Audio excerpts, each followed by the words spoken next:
Okay, there we go. And we're live. So, hello everyone, it's your favorite programming error that just refuses to be fixed, Code here. And today, we're gonna be continuing our journey through Doki Doki Our Castle Walls. So, last time we played, we finished Chapter 3, which took an entire stream. But I have been told that Chapter 3 was the longest chapter. And Chapter 2 actually being the second longest. So, from now on we should definitely be able to do more than just one chapter per stream. Like, considering that the longest chapter basically took one stream, yeah, in its entirety, it fit perfectly. But that means that all the other chapters should be shorter than a stream, meaning we should be able to finish all of Chapter 4 today, as well as get into Chapter 5 a little bit. So yeah, we'll see how it goes. Let me just quickly load into the game. We're in the middle of a dream sequence again, apparently, so that's nice. Also, Viking, you're here already. Welcome. Hi. Hello. Thank you for the head pats. Alright, I'm loading into the game. Anyway, do a barrel roll.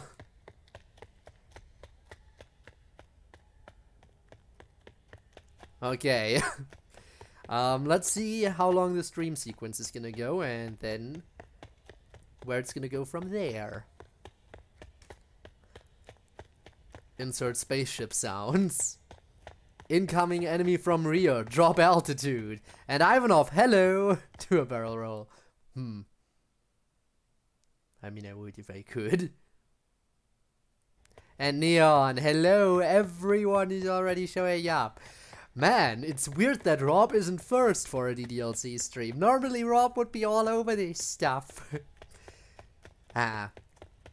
Who knows, maybe Rob is already responsibly asleep to get enough rest for the coming week or something. Who knows. Incoming enemy from my rear. Drop altitude. What the heck? Fox, look behind you. More spaceship sounds. Quit drinking around, slip. Quit dinking around, slip. Wait. Whoa, whoa, whoa. Ow.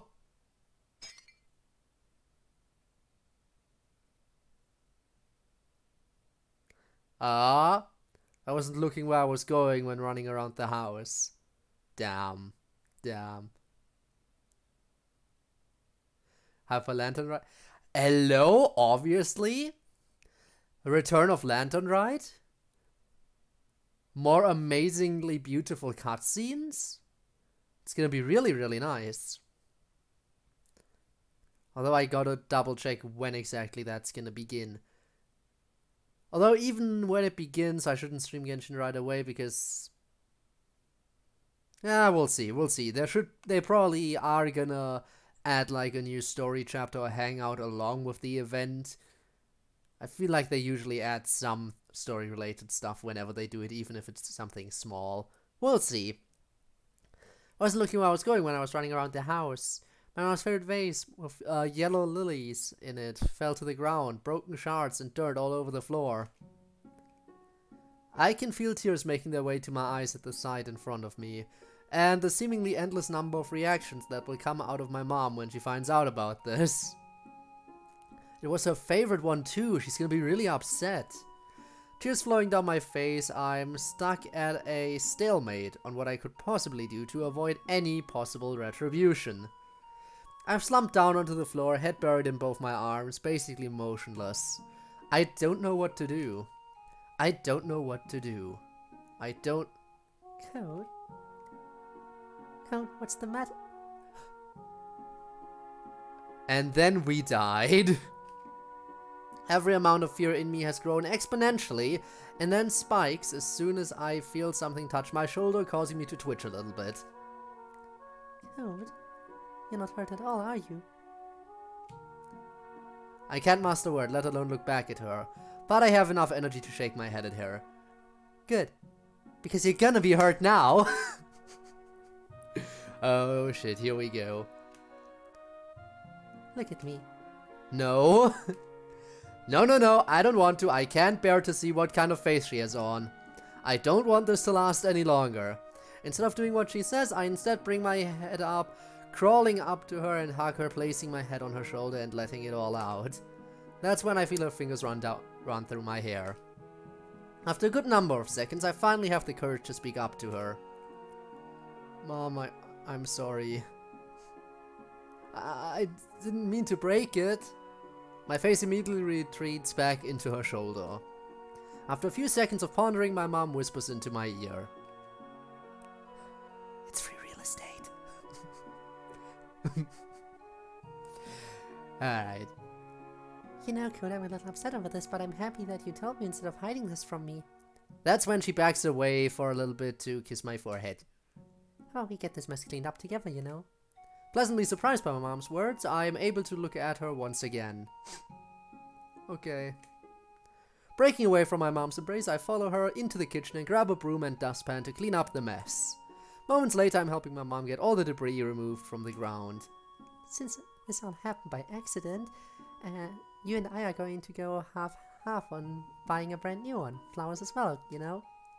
That's a huge chunk of my allowance, but this isn't as bad as I was expecting it to be. I can live with... What? I have a PS4 controller working in...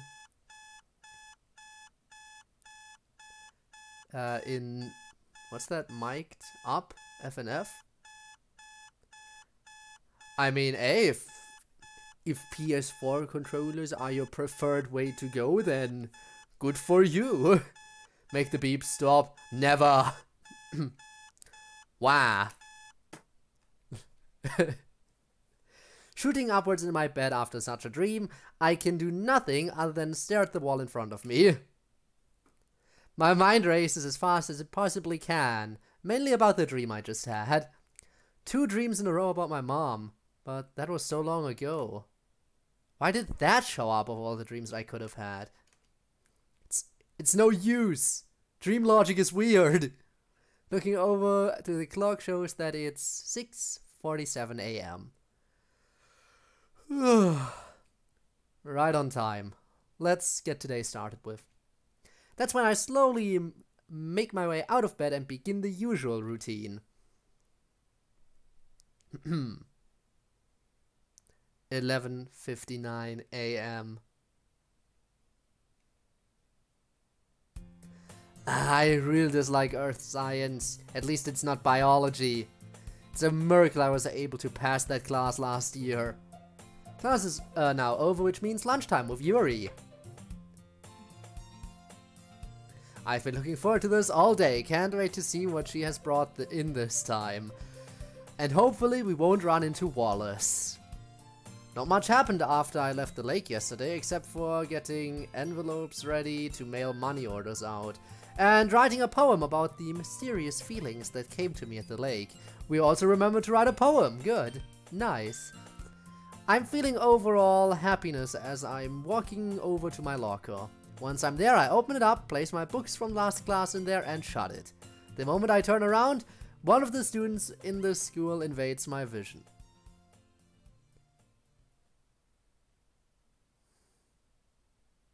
Fucking Wallace. Right? Don't lie to me, it's fucking Wallace. I jinxed us. My sincerest apologies for that one. Thankfully MC didn't pull her himself. Imagine pulling her yourself. Ah, here we go. It's Wallace, right? Fucking Wallace. Before I can make out who it is, the vest of my school uniform is unexpectedly grabbed by the back, and my back is forced against my locker. Hey Spinner, you came just in time for Wallace. Shocked at what's transpiring right now, it takes a moment to register who is in front of me. Frickin' Wallace. Anger is slowly building inside me because of the situation I'm in. What do you want? Oh, great! Oh, great, now that too. Burn Wallace. You know what? I'd be inclined to agree with that. So not only is he bullying us, but now it's to the point of, hey, give me your lunch money. He's a picture book bully. Like, he's the classic textbook bully. He shoves us against the locker, he takes our lunch money. Can you be any more stereotypical of a bully? No, you can't be. What is this? Give me a few dollars and I'll let you go. Well, ass. Yep. His tone of voice isn't as god-awful as it usually sounds, which throws me off guard. Wall ass. So really doesn't like the OTMC. Damn. All the anger inside me has been replaced with fear as I realize I have no money on me and completely forgot to go to an ATM yesterday. You know what? That's good. Because that way our boy me can't be a wimp about it. We have to man up here and just be like, you're not getting any money. Because we literally have no other choice other than saying that, because we don't have any money to give him. Good. I wouldn't give him any money even if we had. But we probably wouldn't have a choice. Just get jump scared. Or am I just Pope? I just heard the sound because I was the character. Damn. Okay, that's a jump scare. You know what? Isn't there worse scare here? It's Wallace. Yeah, it is Wallace all the way. Glad you agree. We were fully aware of this the first time we met him, I think. Oh god. Oh no, what do I tell him? Just report to the teacher and vote Wallace out. Yeah. I think Wallace is sus. Definitely. I really wish I could disappear right now. Give him fake dollars. If we had, that would be nice. Yeah, give the bully fake money, and then when he buys something, he gets exposed, and damn it, then he's gonna be incredibly mad at us. Why can't I reverse time and just have known not to mess with my locker? Well, sus. It wouldn't be that much trouble. His fist makes itself even more known on my chest with the extra pressure he's adding. Kick him in the nuts. Aim for his stick. Like, if he's pushing, he's pushing us against the locker. Meaning, his hands shouldn't be capable of protecting his junk right now, because he's occupied with pushing us against the locker. So, just knee, raising up towards the family jewels.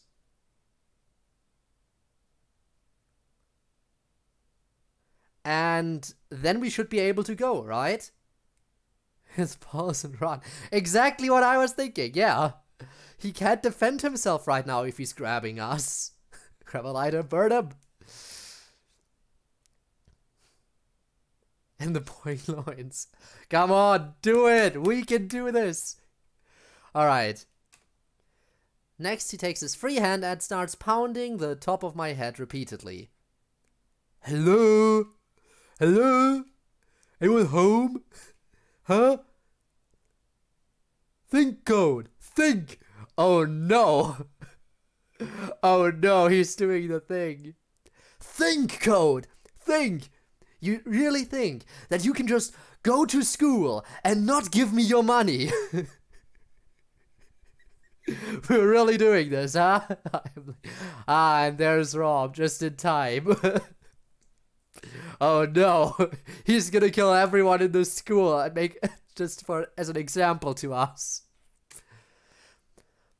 I've about had it up to here with this constant assault on me. The anger inside me from earlier makes itself known again.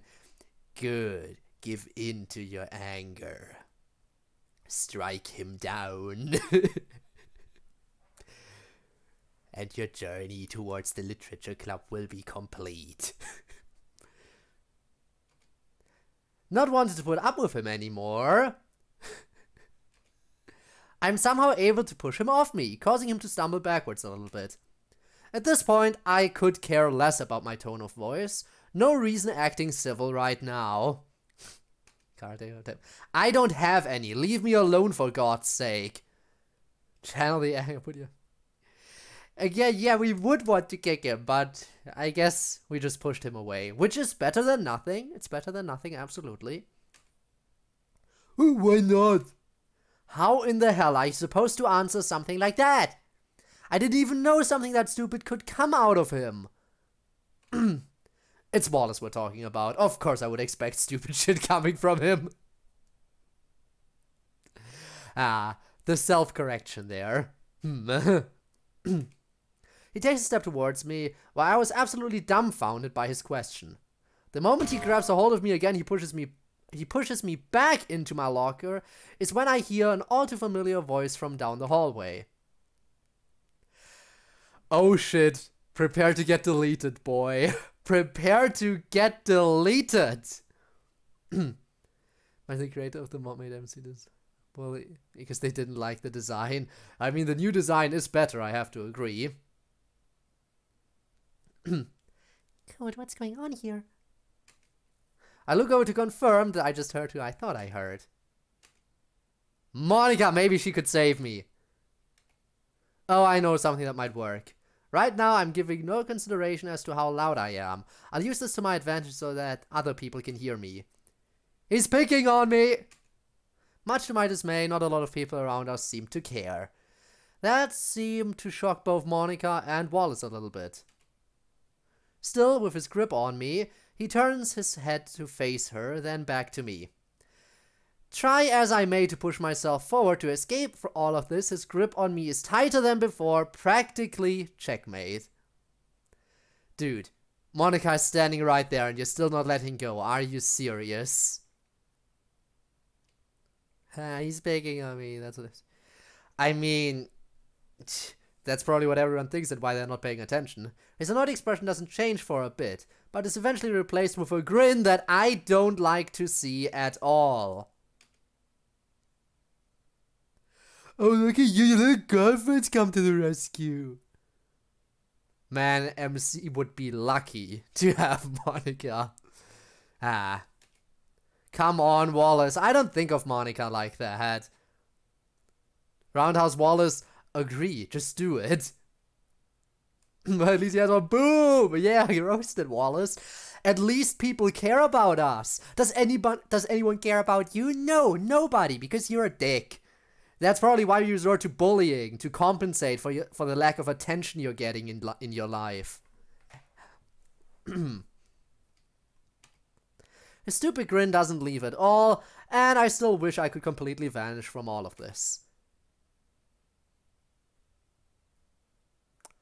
Oh crap, he doesn't even care about... Okay, Monica is the most popular girl in school, and he doesn't even care about her. To the point that he just casually wants to insult her. But what the fuck? Hey, you're the bitch from the Ligament Club or whatever the fuck. Yeah, ligament.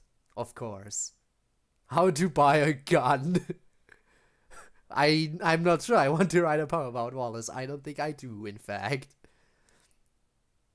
the ligament. Yes. Ligament. Ligma balls. Indeed. Pilot, you forgot one of the bones in his pants, you freak. Oh. That's what he's talking about. Wait, what the fuck? Bruh. Why were you looking for one?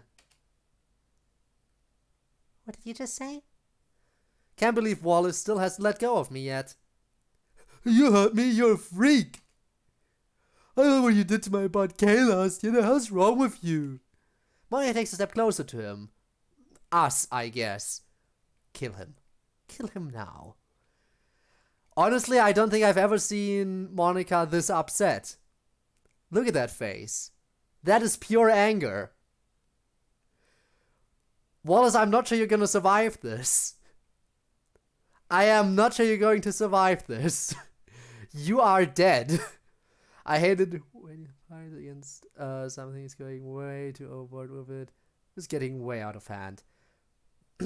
I mean, Wallace is just an asshole. That's his entire character. And nothing beyond that. What's wrong with me? The hell's wrong with you?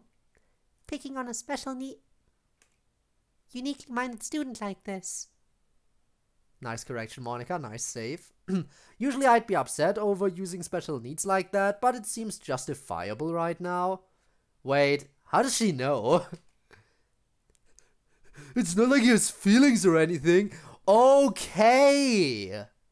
Oh, we're going there now. Oh, we're going to that point. No, seriously, burn him alive. I completely agree. I completely agree with Viking. This dude needs to be burned alive. And that would still not be enough for him. This is getting way out of hand. Monica summoned the console into a /ban at Wallace. Honestly, yeah, no. He just, no. He needs to full on get deleted right this instant. Was Wallace? Wow. I'm seeing this moment. Who needs feelings when I have a knife, Wallace? This is less canon than Undertale AUs.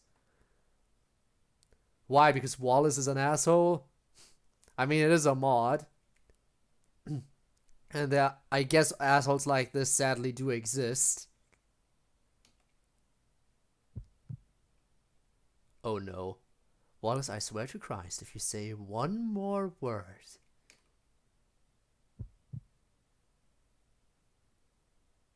Monica? Who this? Oh god, no. I know that voice. What's all the commotion going on here? Dude, Wallace, you are dead. You are so dead. Monica has console commands. She has full-on admin powers. And then there's Yuri. If she grabs her knives... Breaking news, skilled student burned alive. Fully died. Wait. Go. Why should I wait? Sounds... Good choice, I would say. Found the car anyway. Wait, what? Why? How? Huh? Why is this going to have a bad time? He is going to have the worst time. Ah, but truly a bad time. He's gonna feel his sins crawling on his back. Absolutely, you're the professional knife slinger. And we have MC who can divert his house to Wallace. Imagining the one scene in JoJo Part 5 right now, you know. Do I? Do I know? I think I do know which one you mean. Let me just casually take a sip of my wine and then and then join in. All right. All three of us look over to Yuri.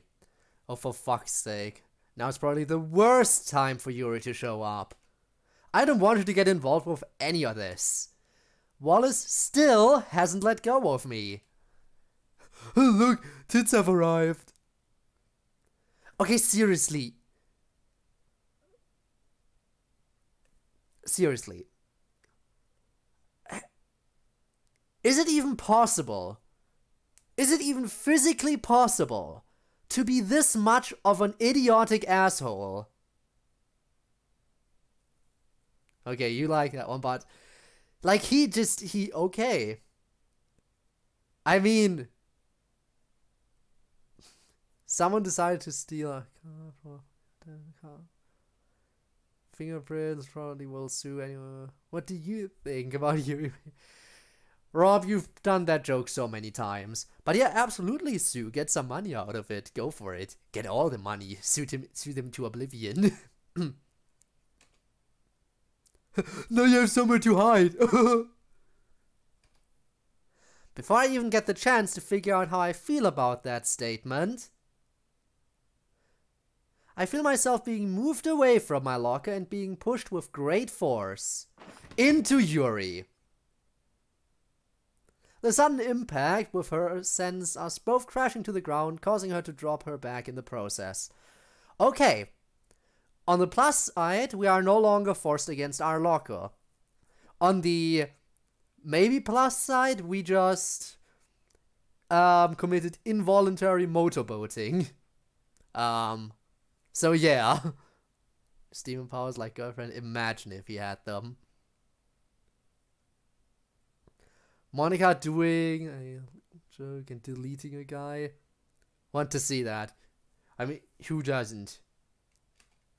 With the both of us on the floor, and after taking a moment to regain my senses, I quickly back away from Yuri a little bit, as I feel like I've already invaded her personal space enough.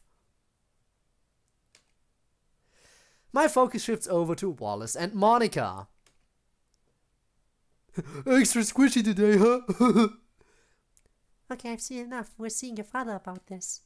That's when Monica grabs Wallace by the ear and starts walking towards the principal's office, but he doesn't budge at all. Let me go, rip his ear off. Rip it clean off. I'd be down for it. Wallace then does the unthinkable. He's not gonna punch Monica, is he? Turns around and slaps Monica across the face as hard as he can, causing her to reel back and instinctively place her hand over her cheek.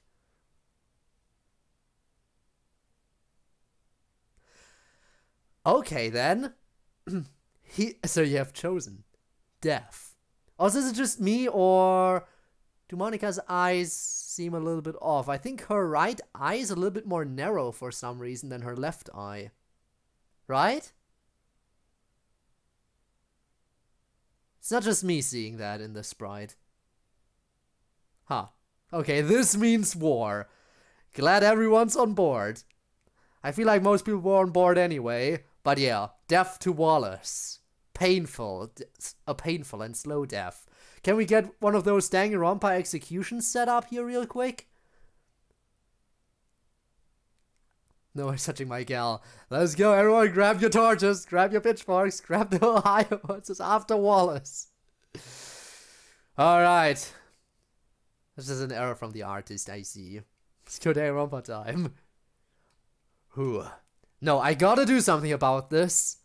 Once I get up from the ground and start walking towards him, he unexpectedly turns and starts walking away. Pain is sent through my whole body, effectively crippling me for a short time. It's then amplified as Wallace kicks me away, back into Yuri again. This time bumping into the left side of her body.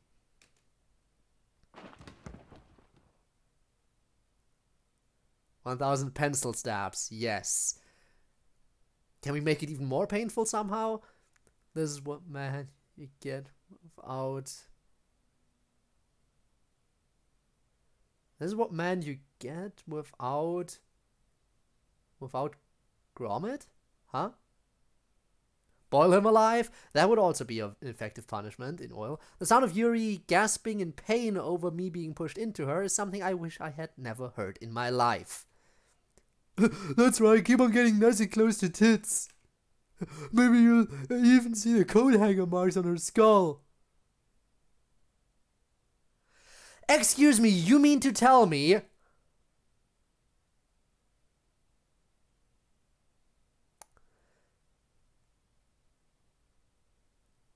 I can only think that that statement means that he, in some way, has caused harm to Yuri as well at this point. Like, you know, beaten her over the head with a coat hanger. As is... War it is. War it is. Honestly, at this point, if the entire literature club ganged up on him, what would he do? He couldn't do anything.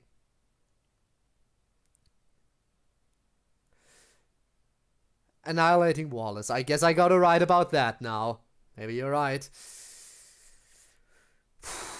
We gotta kill this dude. We honestly gotta kill this dude. What's the name of the other male character in club meetings?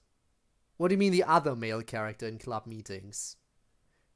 In club meetings, there's only... Oh, you mean, what was it? Kenzo. Right, Kenzo. That dude.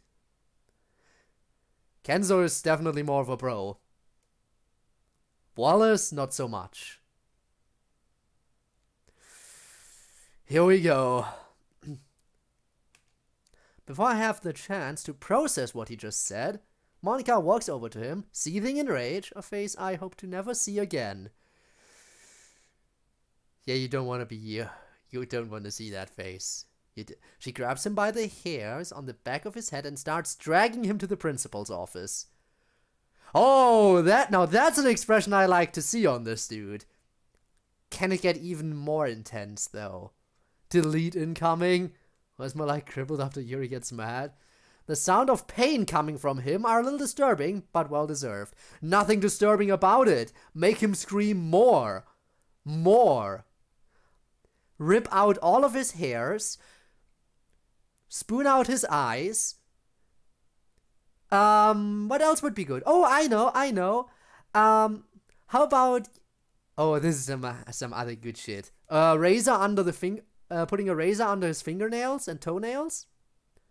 Like, that should be nice and painful for him. What else could we do? Like, slowly start peeling his skin off. Pull his teeth. What else can we do? How else can we make him scream? Like, this dude needs to suffer right now. King on the wall, set him on fire. Bugger me, the only original joke I made, and right over your head. Damn. Sucks to be me then. Because I don't get jokes sometimes. Bamboo growing into his body from the bottom up. Give him emotional damage.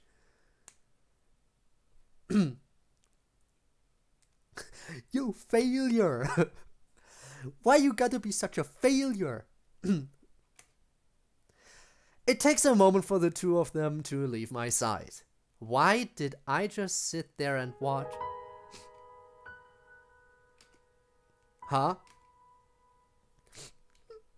I look over to Yuri to see... Oh no. She's sitting upright against the wall, crouched over with her head buried in both of her arms. My mind races as I watch helplessly. What do I do? Do I approach her? Give her space, maybe? Oh, what's the matter? Mom. No mommy issues here. It's time to be a friend. Yuri, are you alright?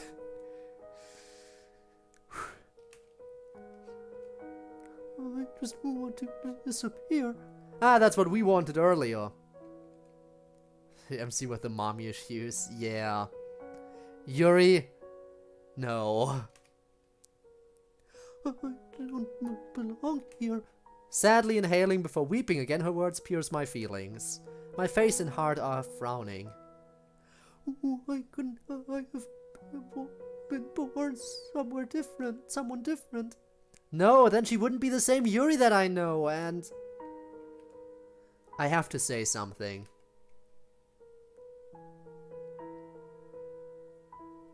Positioning myself in front of her on my knees, I gently place my hand on her shoulder, feeling her body lightly tense up.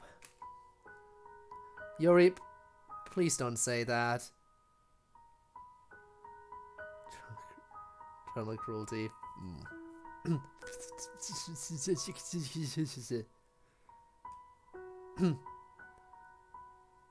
She's looking like... Yeah, you better not finish that sentence there. No. She pushes my arm away, which sends me reeling back. It's true. This is the 6th time this year. People have made fun of who I am for too long. Finished it? Yes, I did. Why would you, though? How dare you? Why can't it stop? Why can't people just stop? She kept count. Frozen in place at her tone of voice, emotions from earlier increase, and my sadness turns into tears at the thought of how much she doesn't deserve this. I don't know how to make anyone happy. Yes, I am. She retreats back into her arms and cries softly. Not even myself. Nobody wants me around. Not even my papa. This girl's breaking my heart even more. Tears invading my eyes, I can't help but let my emotions take over. I stop thinking altogether, gently take Yuri's left hand in both of mine and take it away from her. She doesn't resist. The indescribable feeling of her hand in mine flows through my body. Bring the knuckles of her hand to rest between my eyes. My tears become a waterfall. Code. Yuri, that's not true. You don't deserve any of this. I sharply inhale and just weep in front of her. The thought of everything she's been through amplifies my sympathy for her. Just knowing what you're going through makes me really sad. Why you? Of all people. Code, don't cry for me. How can I not? You're my best friend, Yuri. Is it wrong for me to feel like this? Both of us are stunned at my words. After inhaling sharply again and running out of tears, I am shocked that she hasn't pulled away or ran away yet, let alone say anything. Seconds pass and I finally have the courage to bring my head up to meet her view. Her eyes are glassy, eyebrows raised, with lips parted. Best friend? How can I be anyone's best friend? By simply being you. And nobody else. Yuri jump scare. Not yet, we're not getting vibe checked again. That happened in club meetings. But no, there's no way that can be true. In this rare moment of vulnerable connection, both my hands still gently gripping both sides of hers, the words just seem to come to me naturally. Yuri, I'll never lie to you. I'll always be here, even when no one else will. I just want you to know that you're one of the most wonderful, most beautiful people I've ever met, inside and out. It makes me happy when I get to spend time with you. I didn't expect those words to come out of my mouth, but I have to be genuine to her. Bye, alright Ivanov, I'll see you around. Thanks for checking in though. Why are you so nice to me? Because you're my best friend, and you deserve nothing less. Do you really mean that? Every word. You listened to what I had to say when telling you about... Ah, and thanks for the hydrate, hang on. You listened to what I had to say when telling you about why I'm different when we met at the lake. And you made me feel accepted. Make you food right now? Alright, you make your food, Rob. Enjoy it. Better be delicious. There we go. Again, thank you so much for the hydrate. Gonna come in handy when reading a VN. I want to do the same. I gently let go of her hand as it falls to the ground. I know we've only known each other for a short while, but let's promise to help each other as best as we can with whatever we may be facing. How does that sound? I bring my pinky out to her again, much like we did at the lake. She hesitates for a while, but follows suit, managing to smile a little bit. Promise. Just hearing that fills me with happiness. After about a second or so, I bring my right thumb towards her. Stamp?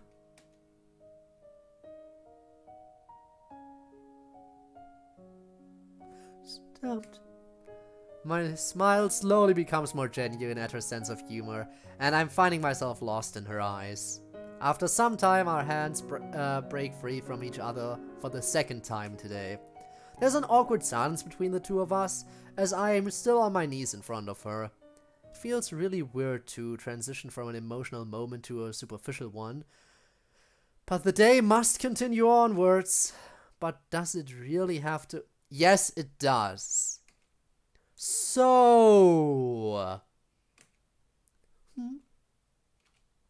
Did you still want to go to the classroom today? She doesn't initially respond. She must be deep in thought again. No, we spent too much time out here. The familiar motion of my left hand going to the back of my head plays out. Yeah, sorry about that. No, it's not your fault. Oh, if only you knew. Anyway. He reaches into her bag and pulls out both sets of plastic chopsticks and a new bento for us. Shall we begin? Well, guest waiting in the hall today. 3:01 p.m. Hopefully Wallace ends up getting expelled, imprisoned, executed. Shall we begin? Leaving my math class and beginning my walk to the club, I can't help but think that this has probably been one of the craziest weeks of my entire school career.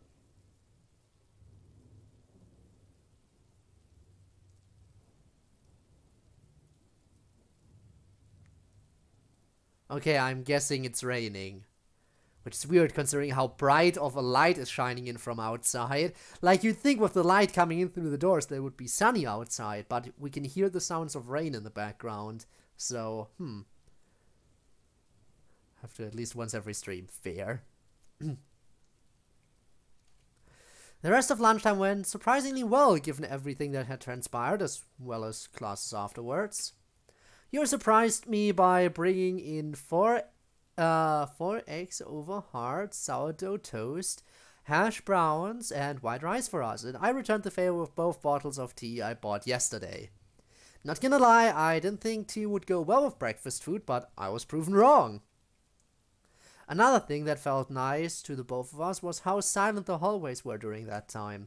Nobody was around to interfere with us or judge us. But that nice feeling didn't last for long, for me at least, as it started raining outside shortly after lunch and it hasn't let up at all. Knew it was raining. You can't hide the sound effects from me. Imagine this would be Yana Simulator, MC Senpai, Monica. And Wallace is Wallace. Wallace is just Wallace. This is painful death. Honestly, again, there was a bit of a time skip here. We didn't exactly see what happened. Last we saw of Wallace was him getting dragged away by his hair and screaming in pain. Hopefully escalated even more from there, but that was the last we saw of him before the time skip. Oh, now we get the extra custom background. I like the fact that they had the custom background here, at least, with the rain outside. That's some nice detail. I've been trying my best not to let it bother me, and I'd say I'm handling everything pretty well so far. Classes were nothing special as well, just a few tests, and that's it really. Seconds later, who is Wallace, Mike? Yeah, who's Wallace? Never heard that name. Stepping into the club room shows the almost usual scene, just like yesterday, with the lack of Yuri. I really hope she's alright after everything that's happened. I better be patient with her. Monica then gets up from her desk and approaches me with a face of concern as I drop my bag in its usual spot by the door. Code, how's everything going? The events of today race through my head again, but I have to make them stop if I want to properly respond to her. I'm better now. She lets out a small sigh of relief. Good. I'm sorry you had to go through all that today. That shouldn't happen to anyone. She shouldn't be the one saying sorry. Was. Past tense, absolutely. No, Monica. If anything, I'm happy you were there to help. I don't know what I would have done without you. Wait, what am I saying all of a sudden? Well, there's no reason not to be genuine to Monica too. Something about being myself. Monica hesitates before speaking again. Glad I could help. If you're wondering about Wallace, his dad had a talk with him and he won't be attending the festival on Monday. My eyelids skyrocket upwards after hearing that. I feel more excited. No way! Did he really say that? He also won't be attending school anymore beyond that. Or life at all. I heard his death. Yep. No way, did he really say that? Monica nods. Wow. This really is gonna be the best festival ever. You bet. One less person to ruin the festival. Oh, yep. About Wallace, he's he's dead. That's actually what I heard. No. But yeah, one less person for the festival, all as it should be. You can't get to the festival without one person disappearing. And I am so glad it's Wallace. I take one of my hands, cup it around my ear, and slightly rub my head towards her. What you say? Nothing, nothing. Yeah, probably was nothing. Okay. An unusually awkward silence between me and her plays out as my mind and excitement calms itself down. Perfectly balanced, as all things should be. But I am then reminded of what Monica said, and her being sorry, and the vehement face from earlier today. Monica, it's all my fault that everything happened today. If I had just gone to the classroom instead, everything would have been just fine. Classroom? Oh. Oh boy. Nobody knows that me and Yuri share lunchtime in the classroom, except Monica does now. For festivals and club meetings? True, I guess in club meetings they survived.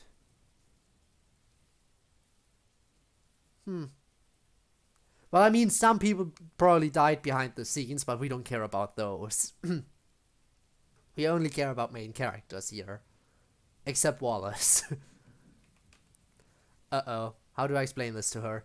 I feel obligated to tell her everything so that I can offer her a clear understanding of what's going on.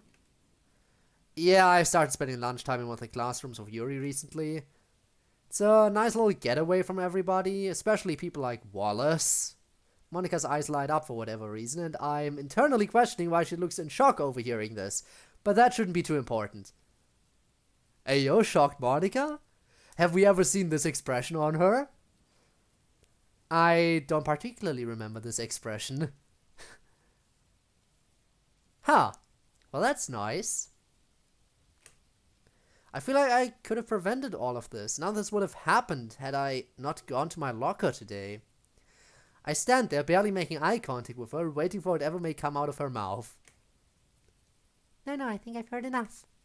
With that, I watch her walk back to her desk, now feeling confused. What's that supposed to mean? A quick tap is felt on my shoulder, causing me to turn around. Yuri fills my vision, which makes me happy that she seems to be alright. She heard that, huh? Is that what was going on? Us sharing that with Yuri standing right behind us. But I also feel awkward being around her now, due to the emotions we both saw and experienced firsthand in each other. Also, again, Yuri, as always, so good at sneaking up on people. How does she do it? So that's what started everything. Oh no, how much of that did she hear? My mind is racing again, fast enough for me to barely be able to form what I want to say to her. Yuri, Code, let's just start our time here making some tea. We can talk about things in the hallway. How does that sound? I can already imagine the warm feeling of tea and how that will make me feel, but I also can't help but feel some weird sense of satisfaction of being able to explain things to her. I would like that.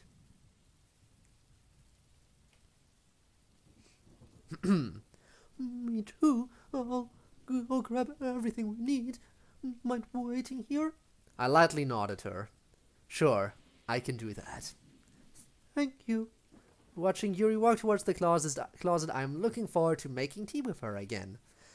It'll help me and her feel better. But the overall mood, atmosphere of everything right now just seems tense, and the rain outside really isn't helping anything.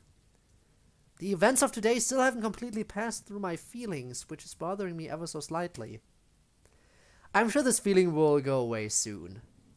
All I gotta do is talk to Yuri about whether she wants to, whatever she wants to talk about, and everything will go well, right? It'll be nice to get some things cleared up. If me and her can think of a way to prevent such things from happening in the future, that'll be an accomplishment for me. Us, I guess. Her returning to where I'm standing breaks me out of my current trance. After surveying her with her teapot, I can only assume that she plugged in the kettle at the wall as well. Shall we get going? Yes, let's. With that, the tea-making duo, that's us by the way, makes our way out of the club room. Holding the door open for Yuri, as I should. Our journey to the water fountain is not as quiet and sunny as yesterday. The grayscale of the hallways brought upon by the rain makes everything feel gloomy. Looking over to Yuri brings me at ease a bit. Knowing I have my friend next to me to help me through this moment of darkness. Me wondering what Yuri thinks of the rain is disrupted by her starting a conversation. So, you mentioned that all of this started just because you went to your locker. I don't get it. Well, I've got some explaining to do. Yeah, I can explain, I think.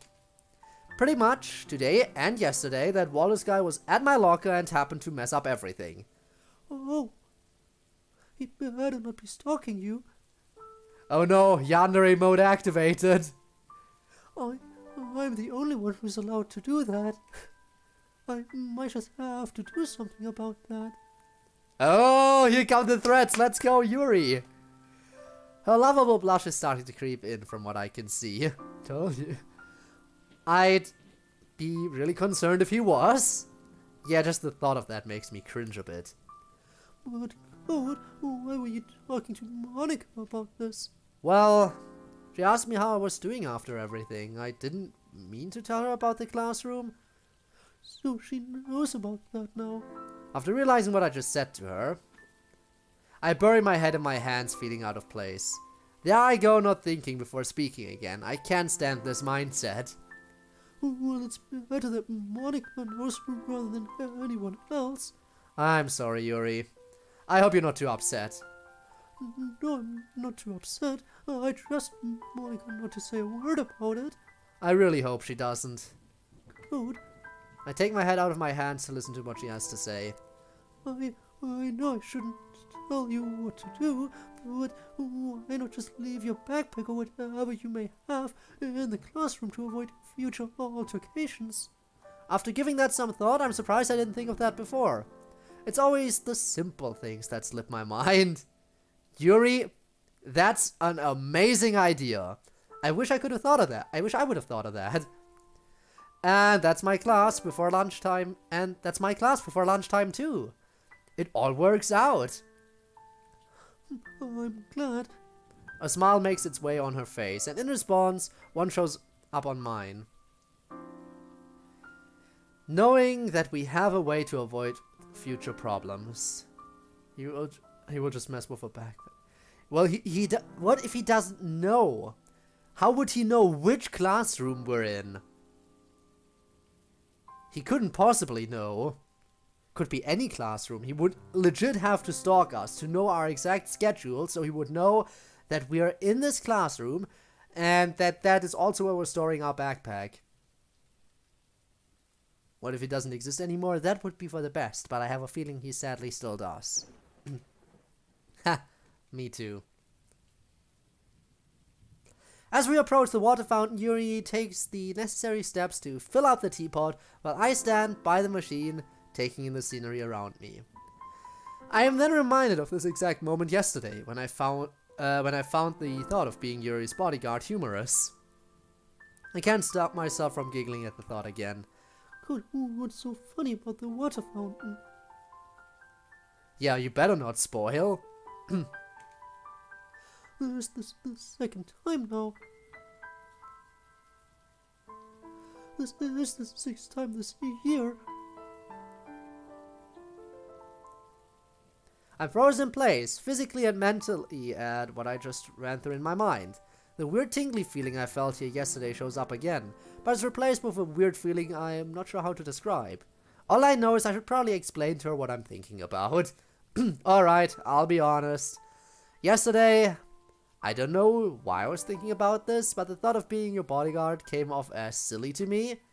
She pulls the teapot away from the fountain, nearly 3/4 full, and looks at me inquisitively.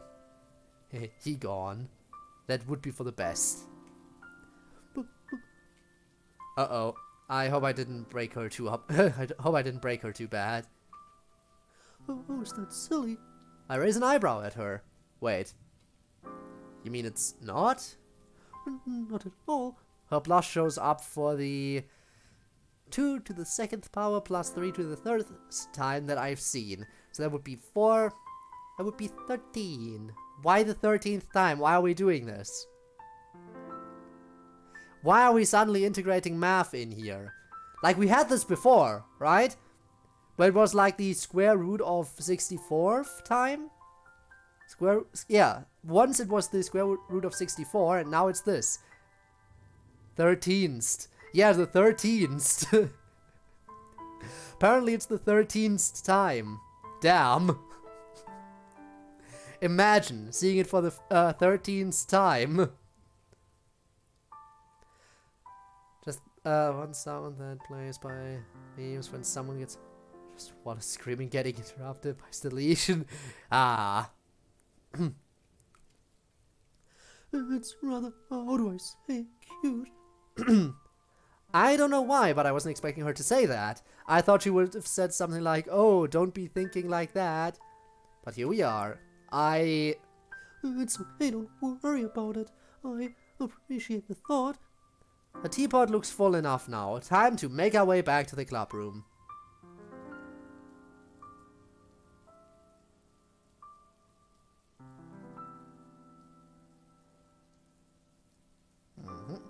Should we head back now?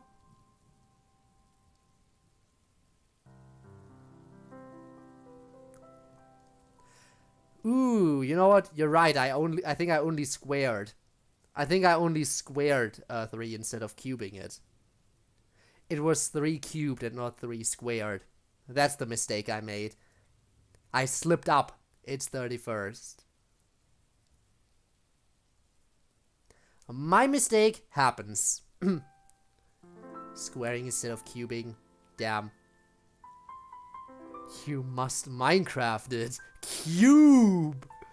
The cube. Anyway, shall we head back now, though? Yuri looks down to the teapot and realizes it's at the right level. Oh, right, we better. Not long after we started our walk back to the club, Yuri decides to speak up again. Hey, Code, you said today that you think I'm wonderful? Yes, I said that. And proud of it. A small smile makes its way to my face. What makes you think that? 31st, yep.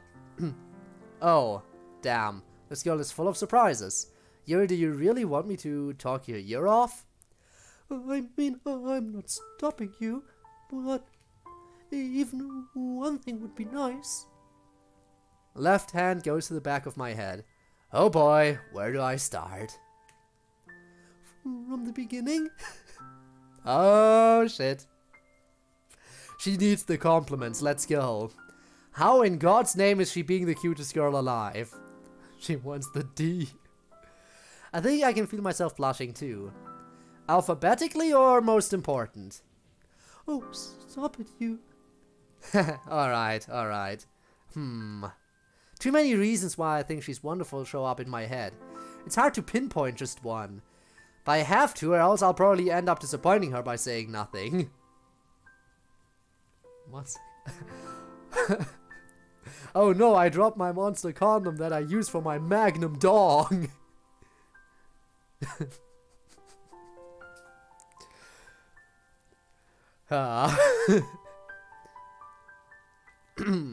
Okay, so I know I said this already, but I like how smart you are. It's quite impressive.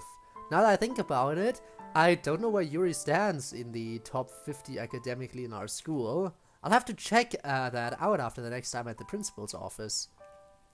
Do you really think so? Of course. Yeah, of course I meant the eyes. Of course. What else would I mean? What else? You've been able to answer and probably explain stuff that Monica couldn't. Not only that, but you're fun to listen to, even if you do ramble on about the little things. Oops, I said that last part out loud. You can't be serious. Yuri, I'll never lie to you. She needs the pen. Yes. She doesn't have to worry about returning it. Just grab any one pen that we've been using for a while and give it to her. She'll be very happy, I'm sure. No, I mean what I say. Thank you, Code. I needed to hear that. Nah, just the pen works for her. We know what Yuri can be like. I know she may not be able to see it, but I nod to her anyways. Not a problem. Oh, we're here already. Oops.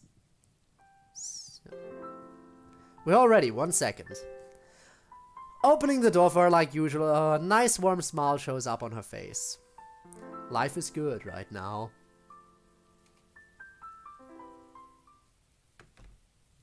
Interest in Dragonspine? Well, you better get them. I don't even know how much stuff I'm still missing in Dragonspine. A lot is the answer to that. The same procedure as yesterday plays out. Yuri making tea, me sitting back and watching her leisurely prepare everything. Helping her out by passing cups to Monica and Sayori, and eventually returning to the kettle for both mine and Yuri's cup of tea.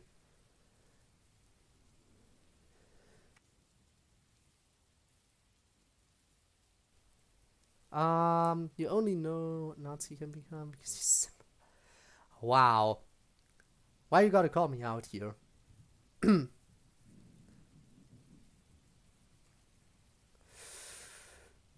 Oh, there's another thing. Oh? Well, you and I plan on reading more of your book today, correct?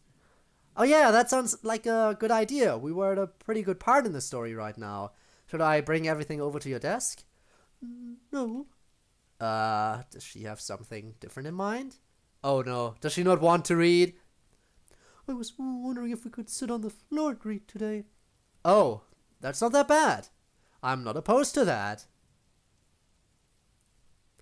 Okay, thank you. I usually wouldn't mind reading at my desk, but this will be a little bit easier on my back. It gets old having to bend over at my desk to read. Ouch, I can imagine so. Back pain, I'm guessing? Yes, it can become too much at times. I was about to say I wonder why, but I literally just remembered that she said something about crouching over at her desk or something. That could do bad things to her spine after a while. Yeah. Hey, no need to worry. Also, Monica! Thank you for the follow. You cannot escape her. She's always there. She's always watching. Hello. Real Monica, very real. Hey, no need to worry. We can read somewhere different if it makes you feel better. But where are we gonna sit? Yuri then points to a blank spot on the wall to the right of the closet, as if she had this planned out beforehand. Cons, best girl is here, let's go! Everyone swarms Monica right now. Hi! All the Monica fans are here. Is this a mod? Yes, this is a mod. Also welcome to the stream, by the way, PS Dev. And Ilay, the Twitch second 1234. and Natsuki fan. Natsuki fan, I can relate too. Yuri from DDLC. Hey, I think it has been very well established that all the girls are amazing. But where are the Sayori fans? Come on, bring in the Sayori fans. We need some of those too. Suddenly 4 new people. Hey, I'm not complaining as we get to experience more fun here. So basically one thing I can say about this mod real quick. Hypersake, no. For anyone who is just showing up. Basically, we haven't really had any choices in this mod so far. I think the story of this mod is very heavily focused on the relationship between MC and Yuri. And we are kind of getting bullied for being a special boy. So yes, in this particular thing, the main character is a special needs kid.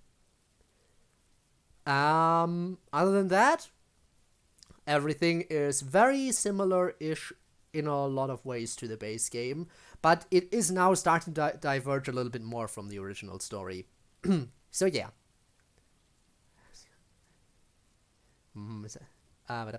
Secretly got raided. Yeah, imagine the secret raid coming in here. My friend has a body pillow. Hey! No call out! Also, I don't have any body pillow. Although I do want to get a body pillow eventually, though I don't know body pillow of who. But the thing is, it's easier to... Now, there's some logic behind why I want a body pillow. The thing is, it's easier for me to fall asleep if I am... And I know I'm one of those people. But it's easier for me to fall asleep if I'm embracing something. So normally, I can just have a pillow. Like any pillow will normally do. But I feel like a body pillow would be probably more suited for that kind of thing. So I have something to cling on to. Because I always do that when falling asleep. It would be a worthwhile investment. Natsuki body pillow? Maybe it should be a Natsuki. Who knows? No really good site? Might have to check. The only way to do this. Of course, it's that quote that shows up. I mean, feel free. I might check it out. But for now, back to DDLC. I mean, we want to make progress here after all, right? Let's do this. Uh-oh. That's close to Natsuki's private property area. I think everything will be okay, as long as it's both me and Yuri. Alright, let's get going. Yuri nods and takes her teacup over to the wall, humming to herself during her travels, and makes herself comfortable on the floor. I happily follow suit, but place my teacup right next to hers. Please watch over mine. Gotta go grab my backpack. Oh, sure. Grabbing my backpack doesn't take long at all, as it's about 9 feet away from us. Once I return to where Yuri is, I take a seat to her left, the same way she's sitting, and pull out my book from my backpack. Alright, we're gonna get into the book story again. Does that mean we're gonna get the interesting Yuri outfit again? We will see. Trust me, I'm very sure they are. I see. Your teacup. Oh, thanks. Carefully grabbing mine from her and setting it down on my left, I take out my book and assemble our usual reading style, staring blankly at the pages. Sitting down like this, while being this close to Yuri, feels rather nice, not gonna lie. Are you ready for the book? Are you ready for the book? My arm, and pretty much my whole side of my body, is up against hers, keeping my free hand to myself, of course. However, it feels weird this time, taking control of the left side. I hope that Yuri doesn't read too fast. But at the same time, I remember pretty much how this book goes, so it shouldn't matter too much if she flips the page before I'm done, right? Is it time? 3 minutes pass by in comfortable silence, half of our tea is gone, and I find myself somewhat engaged in the story. Okay, we're not in the book story yet. Huh. Until Yuri decides to speak up again and look over to me. Code, you said that cats are one of your favorite animals, is that right? Yeah, that sounds about right. Why this all of a sudden? Well, as innocent as might sound, I myself am rather fond of elephants. My eyelids shoot upwards at that statement. I just noticed Bitcoins. Why not Bitcoin? For obvious reasons. You know, I was initially gonna go for that. That was originally what I was gonna go for, but then I realized, hang on. That's just an actual cryptocurrency. I can't go for it. Like, I caught myself pretty quickly, but I was like, yes, because it's like, it looks like a coin, and it's basically a 1 in a 0, so, you know, a bit. So it's a Bitcoin. But that's already a currency, so I can't go for that, so I had to change the name immediately. But it would have been what I would have gone for initially. So I just stuck a little bit closer to the original name of channel points. Whoa, for real? They're so innocuous in nature, and they're also highly intelligent, emotionally and socially. Did you know that elephants see us humans the same way that we see a kitten or a puppy? I think that's quite lovable. Again, this girl is full of surprises, and I like it. In the Lutz channel, nice, I will have to check that out. That is pretty cute now that you mention it. I'm guessing that makes you enjoy this book much more. Yes, you could say that. So elephants are her favorite animal. I'm not sure why, but something tells me I should remember this. Code will remember that. Another minute or two passes, and I still can't help but wonder what's going on in Yuri's mind as our journey with Ellie continues. Ah, now this is a setup line to go into her mind, right? Yep. We're into the book. Let's go. Inside Yuri's mind. Again. I wonder how long the book segment is gonna be this time around. Something referencing the current stream. Ah, and there's the Yuri outfit. There is the Yuri outfit. Oh my god! Yes! I just looked at the memes channel. Just yes! Yes! Think, Code. Think! Damn it! I can't believe you did that.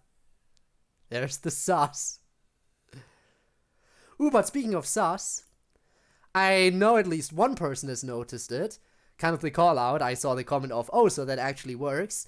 But you know that tiny little doodle I dropped in the art channel? Did any of you notice something sus about it? Perhaps? Perhaps, maybe? Don't tell me. There's Among Us in my eyes. But it actually works, which is fascinating. I did. Yeah, of course you did. The sounds of explosives have been consistent, yet quieting down for the past 30 minutes. Oh, right, I should do this in the Yuri voice attempts. Right. The sound of explosions have been consistent, yet quieting down for the past 30 minutes. Ellie and I have managed to take shelter in the dark cave during everything that's been going on. I'm thankful that the two of us managed to make it here, but also sad that nobody else could. It's a miracle that we can still see light shining in by the entrance of the Skullrock Jungle. I already know this. I once saw someone drawing something with only Among Us. Drawing with only Among Us? That sounds like a challenge. But I'm sure it's possible to pull it off. The Earth's rumbling becomes very faint, which is our cue that it's safe to climb up to the jungle and inspect everything. Also, by the way, I appreciate that nobody called out that I am not good at art. I can say that myself, but if anyone else says my art is bad, remember, I'm German. You don't tell me my art is bad. I still need to finish the jungle outfit drawing. Right, you said you were gonna do that. You did say you were gonna do that as well. Which is a cue that it's safe to climb up to the jungle and inspect everything. Skullrock Jungle.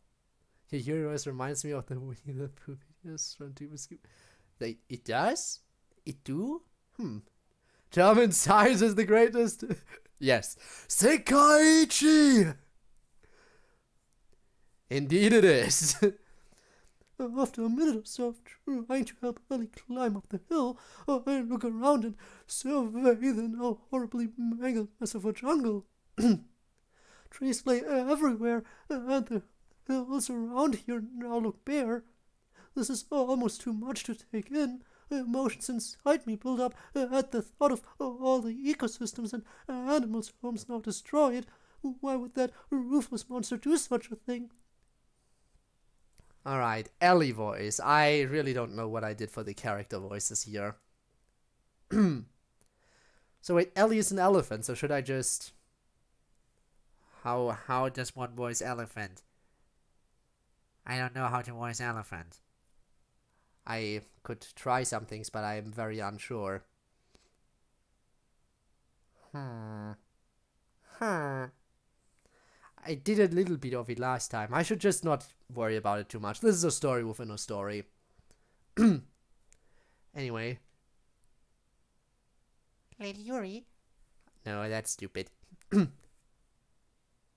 I know I sound like Minecraft Villager when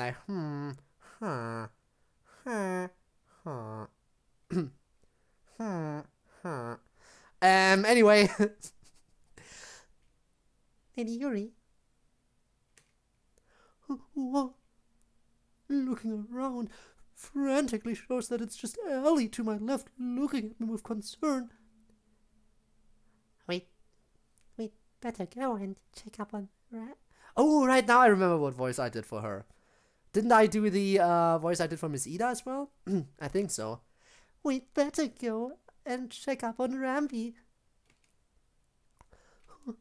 I can feel a pit in my stomach at the thought of what could have possibly happened to him. Let's get going.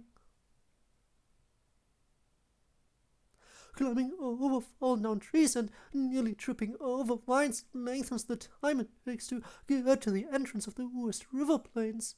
As I'm getting close to the entrance to the plains, looking at my right shows one tree that managed to withstand everything, the likey fruit tree. A shiver of hope jolts through my body, and I can feel my tension ease up a bit. Throughout everything that's happened as far away as we are, I'll make my way back to you somehow, my hero. I promise. I'm quickly brought back to reality by Ellie pulling on my arm with her trunk, ushering me to follow her. Yes, that. The tree, still standing strong, gets one final look before leaving the jungle. Man, now it really makes me want to start that Minecraft thing I said. It really makes me want to start it, but I gotta wrap this up first. I can't just jump all over the place. The muddy terrain of this area doesn't make traversing any easier. While there are down trees around here, they are far and few between. As this area is was an open grassland with a chasm that divides the west and east plains. Walking towards the chasm, the setting sun invades and burns my eyes, causing me to look away until my eyesight adjusts. Some time passes and Ellie appears to have made her way towards the chasm, spending time with another being that looks just like her. That must be Rambi, hastily stomping through the mud to make up with the two of them. Confirms the fear I had in the back of the jungle. There he lays, dormant on the ground, ribcage exposed with blood spilled everywhere. I really wish I hadn't caught a glimpse of his exposed, slowly beating heart.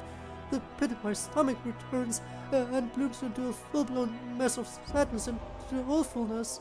I'm not successful at hiding any of my emotions. Lady Yuri, you alright? Ellie slowly lowers her head to him.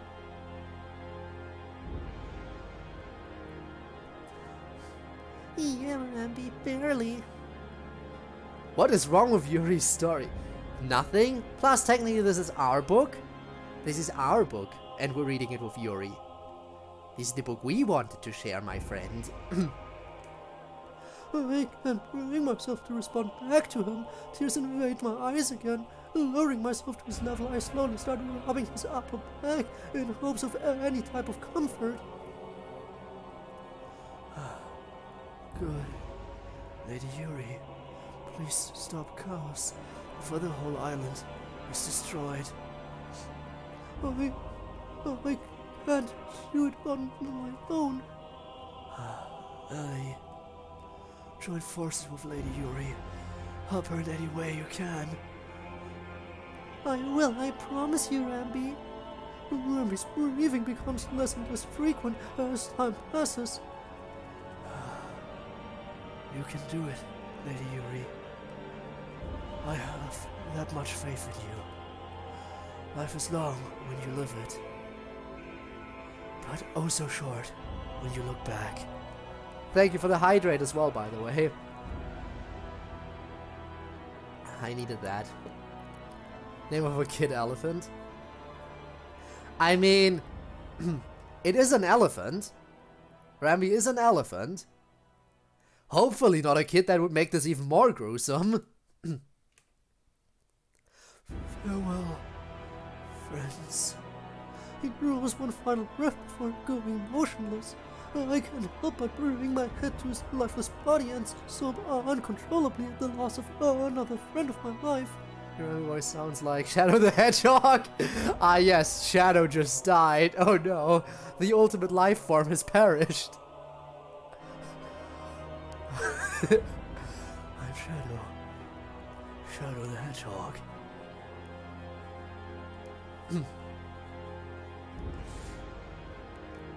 I don't even want to think about how I'm going to go about dealing with chaos. The Chaos Emeralds aren't gonna be able to be stopped. I wish I wasn't on this island anymore. I don't want to live in a world anymore where all my friends are taken away from me. I just wish I could go back home to my hero. They're the rhino from Donkey Kong Country? I was not aware, but now I am. Dies. No. I'm not a hero, I'm nobody's hero. I can't do anything, right? Ellie's trying her best to comfort me. She's wrapped her trunk around my shoulders, which I quickly cling onto for comfort and allow my tears to flow onto. Lady Yuri, everything will be alright, I promise. Let's go. Let's go about this together for his sake. Being brought back to reality once again, I look over to see Code, who has his eyes barely open, repeatedly hitting the back of his head against the wall. I was wondering what those sounds were, you know? What's he doing, lad? Does he do this often? There's something wrong with him. It's time to be a friend. Grabbing his shoulder close to me, I try shaking him out of whatever may be going through his head right now. Code? Code, what's going on? That seemed to do the trick, as he's now aware of what's going on around him, looking around the room. Huh? Oh, right. Sorry about that. Snap back to reality. He then attempts to rub the sleep out of his eyes. I'm just having a hard time focusing, I guess. Oh, that's alright. I was wondering what's going on. It's just... Sorry, I'm such a slow reader most of the time. And yes, he was slamming his head against the wall. But like the back of his head, because he was leaning up against it, so... Constantly going back. That doesn't really explain why he was doing what he was doing earlier. Code, you don't have to be sorry about that. It's okay. Besides, you're patient with me, so I don't mind mirroring your good traits. Ow. Ow. That hurts even more. It does. But apparently it's what we do to focus, maybe? Also, if I'm reading too fast, please tell me. I'm your friend. I want to make our time together enjoyable. He smiles back at me, which causes me to smile back in return. Thanks, Yuri. I only read slow because sometimes words just don't make sense. Like, I'll see the words and read them in my mind, but the meaning behind them won't, how do I say, process or comprehend properly. And yes, that is Ponytail MC. That is indeed what MC looks like in this. And Wallace is actually using some old MC sprites. Like, we have the MC sprites we know and love and have seen a lot of times in club meetings, but there were other MC sprites apparently before those ones were made, and Wallace is actually using those old MC sprites, which I think is interesting. almost like in one ear, out the other. Like, Good, then let's go for this side of the book to yawn and stretch, which nearly causes me to in return. I'll read a sentence, but not be able to comprehend what it means. Like, a part of my brain can't keep up. Took you some time. I mean, it's fair. We don't see MC a lot in this because a lot of the time we're playing as MC, as we should. Club meetings, Kenzo, yes. We have MC and we have the bro Kenzo. You know, the one who gave us MC's sweaty gym shirt so that Sayori could start sniffing it. And that is about as far back as we are gonna go in that department. So we can continue focusing on this now. And they're also MC sprites, but cooler. Part of my brain can't keep up. You know what I'm saying? I honestly don't. Maybe this is a part of how different he is. To be honest, I do not. Seriously? That happens to... nobody else? Sorry, Code, I can't relate. Siffy, what? As I said, MC sweaty gym shirt.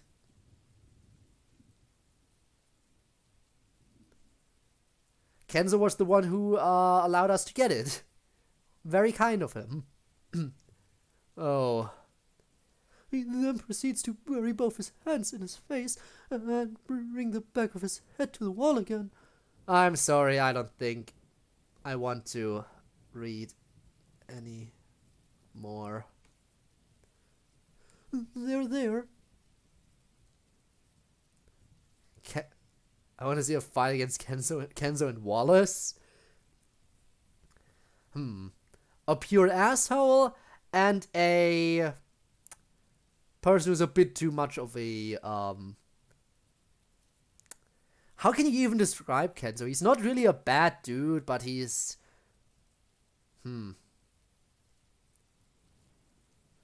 like, he's a bit too much of a dude, what's up, man? Like that kind of guy. I don't know, how would you describe Kenzo? Again, definitely not a bad, what I would call a bad guy. Wallace definitely, though. Pure asshole, that one. I've made art of you and posted it on Discord. Should I take a look? Sus. Everything is sus. What is the art? Wow. I can't, it's small. It's small. I cannot zoom.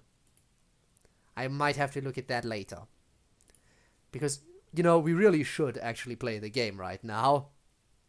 We probably should play the game. There. We don't have to read if you don't want to. You can relax for a bit if you like. Code? Did he seriously fall asleep in front of me? Whoa, I wish I could fall asleep that easily. Life would be much better if I was able to. Supper? Alright. Have a tasty supper, Gabe. Ouch, not that arm. I didn't expect him to lay his head down on my shoulder. Once the pain in my arm subsides, the same feeling I felt yesterday from walking home with him returns. I didn't expect it to be this strong, though. Bye-bye. See you another time then, I guess. I should probably move away because of my arm, and this is a bit sudden, but at the same time this feels nice. I still feel a little bad about not reciprocating his affectionate gesture from yesterday.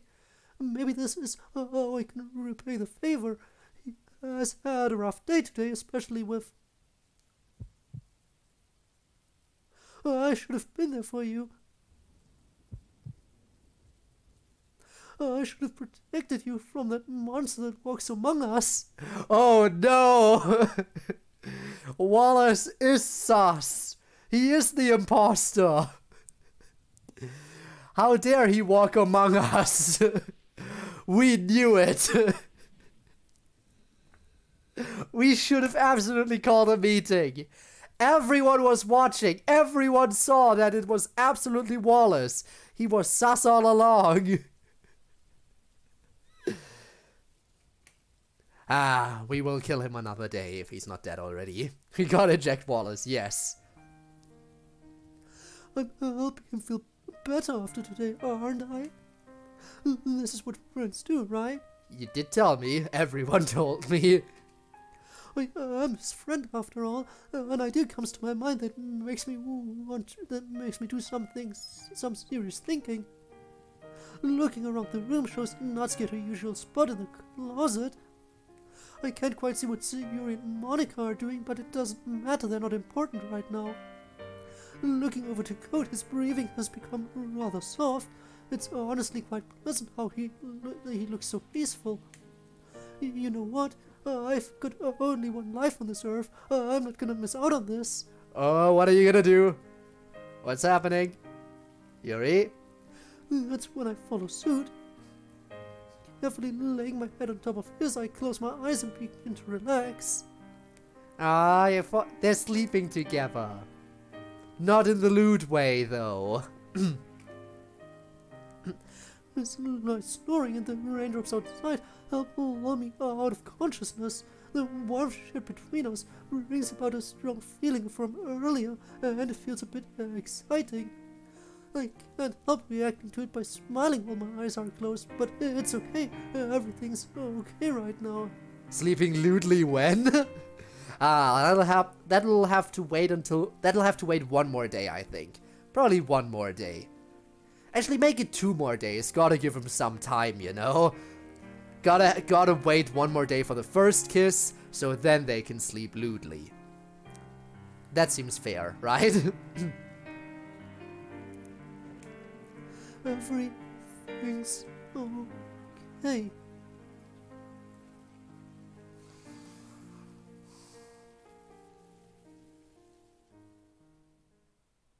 Ooh, Monica point of view. 10 minutes later.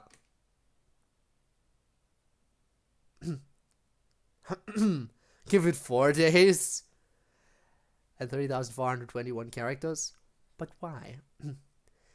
About a minute ago, Sayori stopped by my desk to ask for advice on the poem she's writing for the festival. Why does rhyming have to be so hard? Honestly, again, as I said multiple times, for me it's harder to write poems without adhering to a rhyming scheme. But yeah, sometimes it can be annoying to find a rhyme that works and also fits into the context. Oh,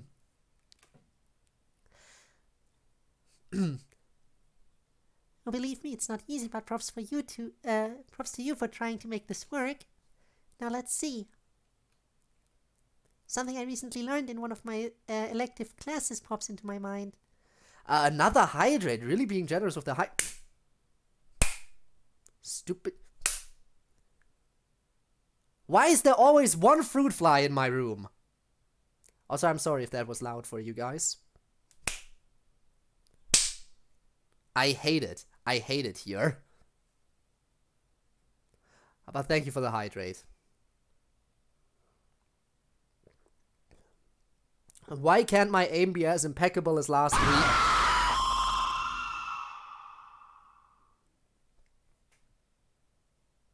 Thank you for that. Finally I got it. Definitely took a few more attempts than last week. Last week I was able to get it on my first attempt. But, now it's dead. Okay. Said squid. Wait, that's a bit too far. That would be a bit far. Hey! I'm out here slapping. I already got it, Rob. You don't need to help. Something I recently learned in one of my elective classes pops into my mind. Sayori? Yeah, Monica? You know, not all rhyming words have to have the same exact consonant or vowels at the end. A line in one of my favorite songs happens to rhyme life with tonight. What? But how? Well, think about how they sound. Those words both have an AE sound to them. Try saying them slowly. I think you'll see what I mean.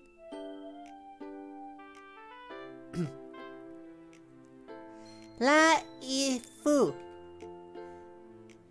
Tu na I tu. I expect her to think of how they sound, not actually say it out loud. Oh, I get it! Good. So, what word is it you're trying to find a word that rhymes with? Gone! Okay, well, as silly as this may seem, one thing that helps is to take the rhyming sound and put it at the end of every letter of the alphabet. So Yuri stares at my desk for a while as she's now lost in thought over what I just said. It's about time she started doing some critical thinking. Gun. Yes, gun works perfectly. Absolutely gun. Dawn? Hey, that might work. Thanks for the help. Good, glad I could help. Monica, what do you plan on writing for the festival? I find myself tapping two of my fingers on my desk for a while, but I can't think of anything in particular. Well, imposters use that and knives and other stuff too, I guess. Right now, I'm not too sure. I'll have all weekend to think about it. Yeah, no need to worry about that right now. I wonder what Natsuki and Yuri are gonna write about this year. Now that you mention it, I haven't heard a thing from Yuri or Code in a while. I'm gonna check and see if they're okay. Tongues head to essier. Okay! Getting up from my desk and looking around the room shows Natsuki in her usual spot in the closet reading her manga, but I can't see Yuri anywhere. Maybe she went to the bathroom. Probably, who knows? But where's Code? I haven't heard from him either. Doing a quick walk over to Yuri's desk and looking around the room more, I see...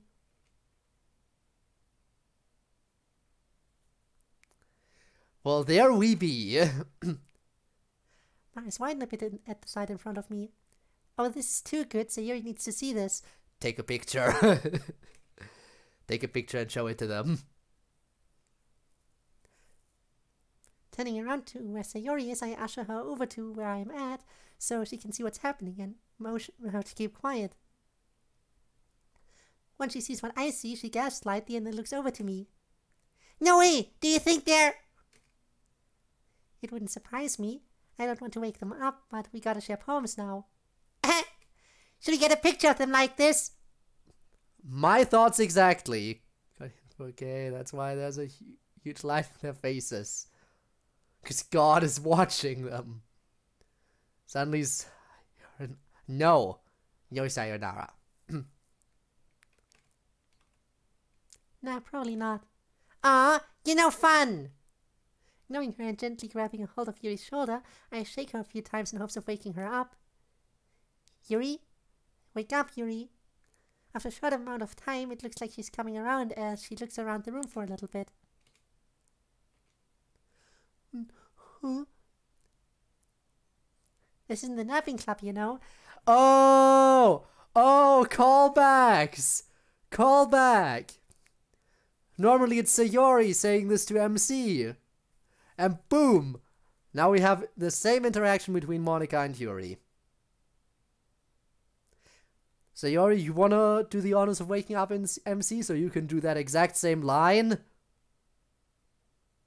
We got a city to burn. And that city is Wallace. Yes. I agree. Yeah, Yuri, I didn't know you were such a good pillow. Guys, what are you talking? Yuri then sees what kind of situation she's gotten herself into. She's become wide-eyed at what's going on, frantically switching between looking at me, Sayori, and Code.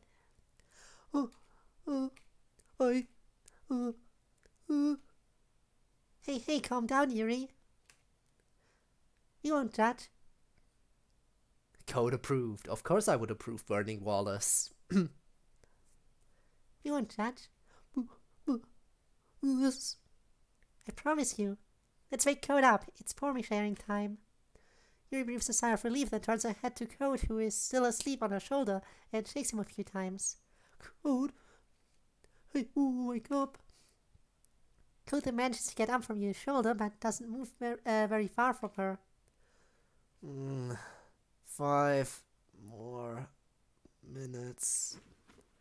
He then collapses in such a way that his upper body lands on Yuri's knees as if he's fallen asleep again. So Yuri giggles loudly at what just happened, and I can't help but giggle in return and say, "Aw, and how cute it is." Yuri, on the other hand, is in shock over this. Little help, Monica. Alright. Grabbing Code by the shoulders, I pick him up off of Yuri's legs and get him to stand upright and then proceed to shake him a bit more. "Hey, Earth to Code." Code's eyes open up again, but the way he sounds just now makes him sound like he's still half asleep. Velocity or velocity. Atrocity. Sounds like me after sleeping for 8 hours, then falling asleep for another 8, and then falling for another 1 and still be tired. Yep. Again, just 5 more days.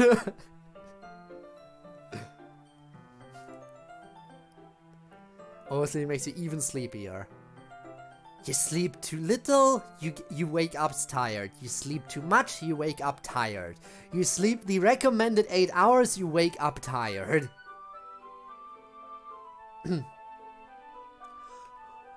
Huh?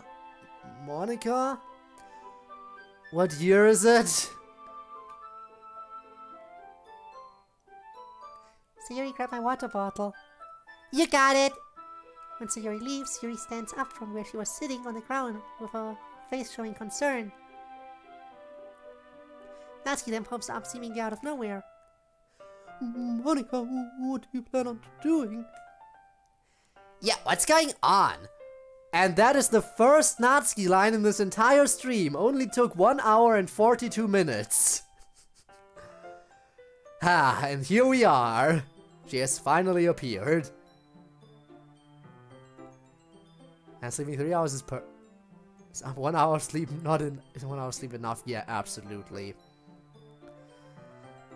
Passes and I'm still a zombie. I think we can all agree when it comes to the question of the day. Burn the witch, yes. I think we can all agree, but does anyone have any opinion that isn't in line with this? We already had that discussion a long time ago. Yup. If anyone isn't in agreement, then they can go burn too. Gotta go take my leave? Good times on peeps. Alright, thanks for being here. Appreciate you popping by. See you around. Alrighty then, where was I? Yeah, what's going on? Oh, nothing too drastic. It's not like I'm gonna splash water on his face or anything. I'd pay to see that. Natsuki.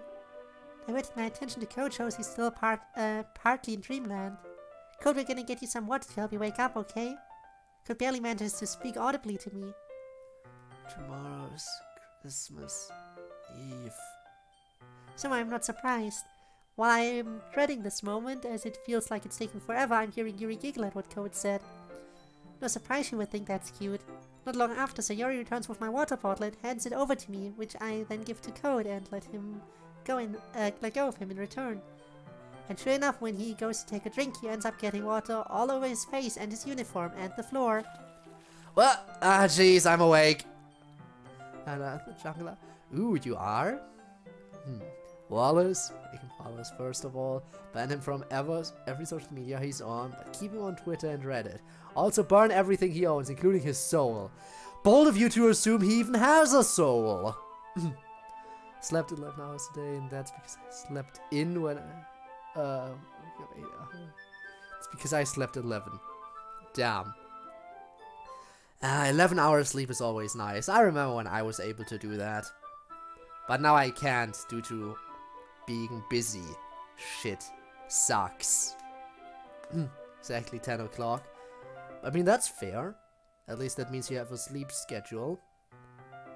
He thinks he has a soul, so he so his brain. So burn the brain. Hell, he has no brain. Yeah, exactly. What? There is no brain, there is no soul, there is no heart to burn. So yeah.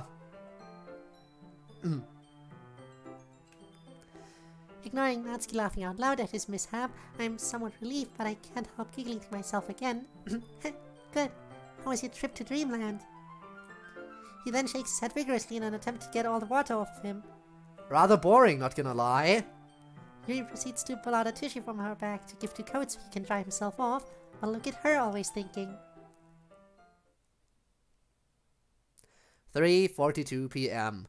Back to MC. Where we should be. Once my face is completely dry, I take the tissue and stuff it in my back pocket. Then look back over to Monica and hand her the water bottle back. Could have used that time for something better, like Genshin. Which reminds me, after the stream is done, I still gotta quickly hop onto Genshin to use up whatever is left of today's resin. And yeah, then I'll probably head to sleep rather soonish. Worse than being stuck in an eternal loop of dying over and over again, just like Super and Diablo. And that is probably the least amount of punishment he deserves. Like, he at least needs to be stuck in a loop like that. And yeah, dying over and over again, but possibly, hopefully, painful deaths like burning alive. You know, stuff like that. Which reminds me, I am curious whether or not, because I don't have a lot of different manga, but I've been wondering if I should pick up another manga, and I was like, hey, Chainsaw Man is pretty hype. And apparently the author of Chainsaw Man has some other interesting stories as well that are also very unique. I've been wondering, I think one of them is called Fire Punch, right? And that dude is suffering. Oh, that dude is suffering. I just know the synopsis. Basically, there's a dude who has basically, so it's a world with superpowers, and one dude who has the superpower of like basically super regeneration, gets attacked, has his village attacked by someone who has a fire superpower. Basically, this person can create flames that will not stop burning until whatever that flame is burning has completely been reduced to ashes. Now here's the thing. This dude's entire village gets burned to ash, and he also gets attacked by that flame, and he's completely covered in this flame that will never stop burning until he's reduced to ashes, but his regeneration is so fast that he keeps regenerating faster than the flame can burn him. So his entire existence, he is constantly burning alive. Every time he takes a breath, he breathes in flames into his lungs. Pure suffering. And I'm curious whether or not I should pick up that manga. Thoughts? Needs to get 7-page Muda and then the infinite death. Yes, burning alive, getting fingernails snapped off, much more. Even my string magic can, not even my string magic can kill us. Its only weakness is a teacher. Damn it! Why does it have to be this way? What? What do you mean, what? For the suffering? Fire Punch, I believe. In fact, let me double check.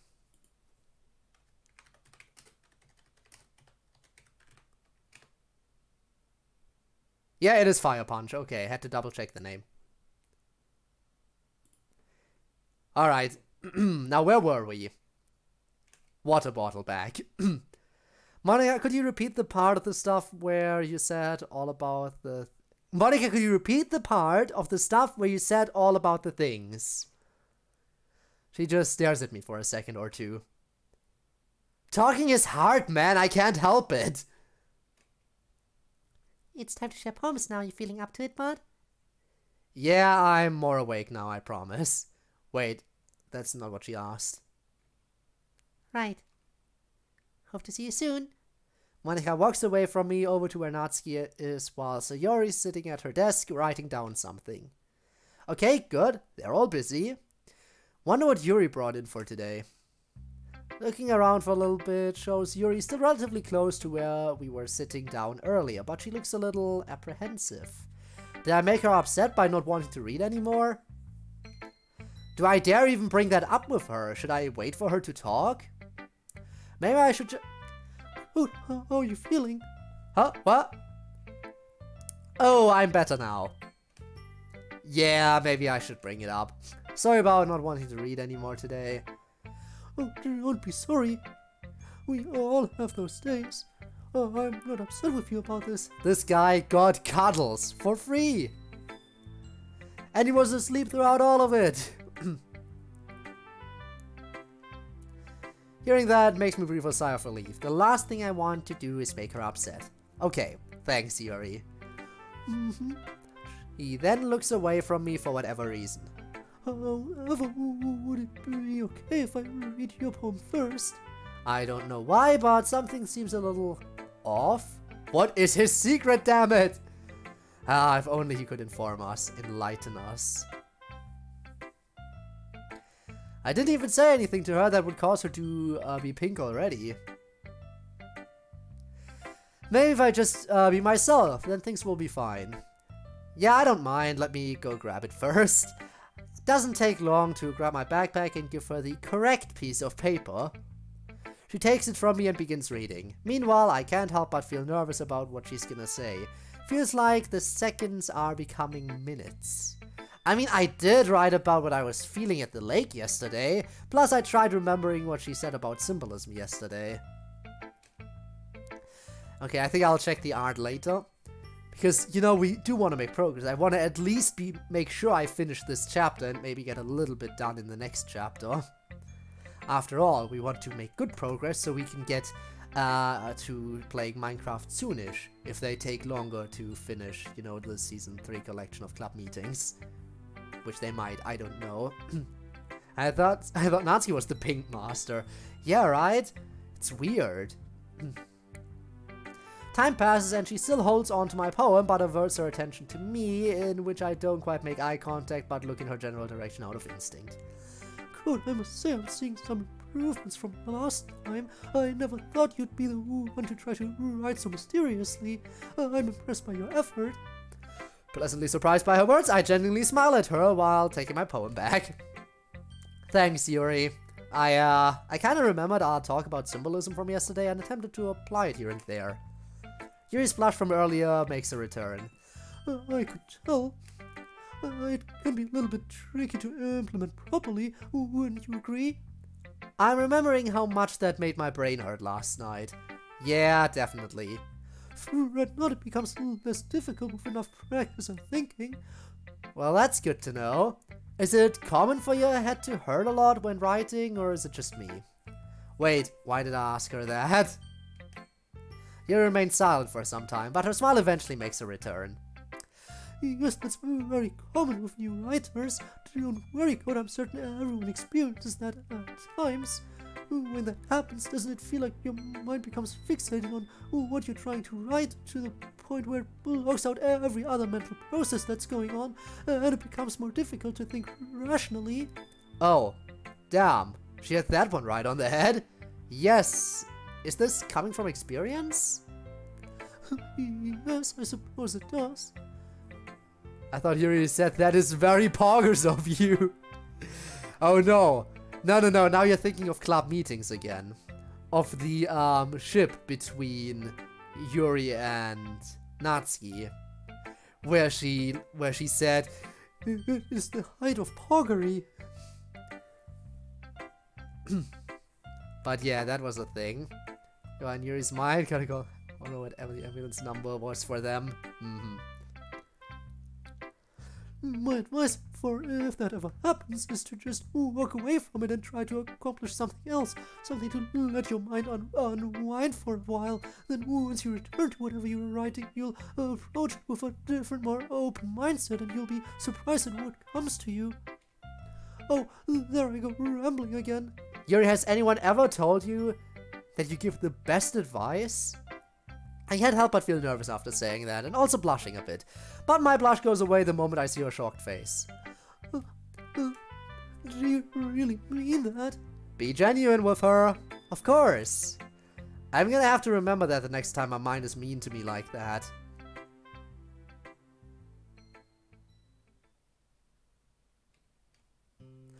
Code, I'll be honest, I've always been too nervous to share any kind of advice with anyone. Really, Yuri? How come? Well, I've always been too scared of how people would react. I'm afraid that people would think I'm a know-it-all or too arrogant. I don't know. It just feels awful having all these experiences and feelings, these opinions, these points of view, and not being able to share them with anybody. Can't help but feel bad about what you just said, as I've had similar experiences to hers. It's made me feel useless, like I don't belong here. This feeling of not being able to help anyone, it's one of the worst evils I've ever experienced. However, my anticipation at what she has to say next rises just from that one word alone. Hearing you say that our talk from yesterday helped you out, well, it's something I'm not very used to, but it makes me feel really happy. What she said makes me feel better, like I'm doing something right. I'm glad, Yuri. Thank you for telling me that. No, thank you, Code. I never thought I'd be able to express myself this way, but after being around you and seeing how you are around me, it just feels right. There's not very many people like you, Code. Yuri, I wouldn't be a very good friend to you if I were to judge you over stuff like that. Nobody deserves it, especially you. Remember what I said the other day about the golden rule? From the sound of it, her breathing has become a little more intense, but I'd have to look at her pretty hard to confirm that. And that would be weird. No one can be infinitely better at drawing than me, because infinite times 0 is 0. Ah, so you're saying you're as good as me then? Well, then again, I did at least do a little doodle. And that's about as far as my drawing skills will ever go, I think. Then again, it would be nice to try to improve. Maybe try doing art in the future, if I can. But as many of you know, I am no artist. Far from it. I probably should continue to be patient with her, give her time to think freely. Hmm?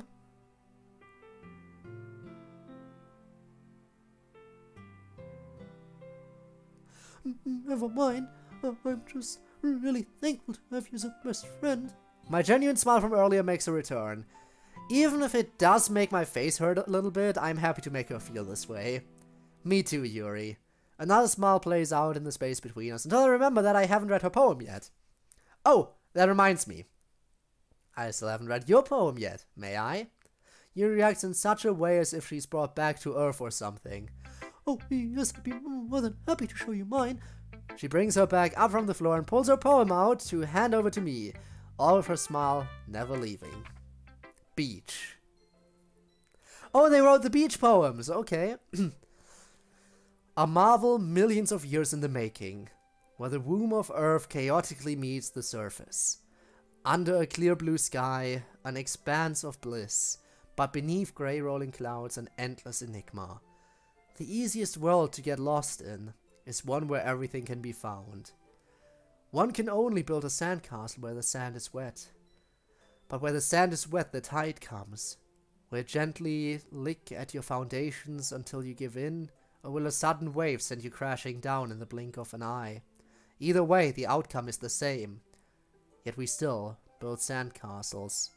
I stand where the foam wraps around my ankles, where my toes squish into the sand. The salty air is therapeutic. The breeze is gentle yet powerful. I sink my toes into the ultimate boundary line, tempted by the foamy tendrils, turn back, and I abandon my peace to erode at the shore, drift forward, and I return to the earth forevermore. Where the sand is wet, the tide comes. That line sounds so sus. You think? Do you? I mean, I could show my beach. Actually, no, I don't have my beach poem prepared right now. I have shared my beach poem in the past. You know my beach poem, and if you don't, I'm sure you can find it. Wow, Yuri never fails to do such a good job at these. I give the poem back to her while smiling. Yuri, that was great, but I'm curious though, what made you decide to write about the beach? Well, you mentioned something about the beach 2 days ago, and I guess it just stuck with me. I thought it would be fun to write about. I did? Yeah, you know what? I probably did. This might be weird to ask, but did writing about it bring back memories of your childhood? Place the word about other certain words, you'll see where the sus is. Yeah. That's a lot of amogus in my head. There's too much amogus, you can never get rid of it. Once it's there, it's inevitable. That it did. I used to go there every now and then with my parents when I was a child. A few memories of my parents take me to the beach play out in my head. Oh no! They are also among us! You're right! Amogus! It's everywhere! Yeah, mine did that with me too. Yuri lets out a sigh, but it doesn't sound like one out of relief. I can't remember the last time I was there. There's an indescribable atmosphere that's accompanying. Indescribable. Oh! I think you are also kind of... Wasn't there that... I think you can just reference everything in a song is Amogus. Right? There's one entire alphabet, of course the letter A, that one Lego piece. Everything is sus. Indescribable. Oh, that reminds me, I'm amazed at how well you were able to describe everything. Oh, it's just something that you learn to pick up after writing for a long time, much like I said the other day about getting better with practice. A dumb idea comes to my head. Placing both arms behind my back, I lean forward a little bit. Oh, please, Yuri, I just have to know your secrets. After a second or two, she giggles lightly and then puts a face on that shows she's deep in thought. Oh, I don't know, my secrets may be too strong for you. That's when I cross my arms and give her a forced, somewhat serious look. Yuri, listen to me. I want only your best writing advice. My advice would go over your head, amateur. You cannot handle my best advice. Placing my hands on my hips, it's now becoming hard for me to contain my laughter. Yuri, enough of these games. I'm going to become a better writer and I need only your best advice. Monica style lean. Thick arms.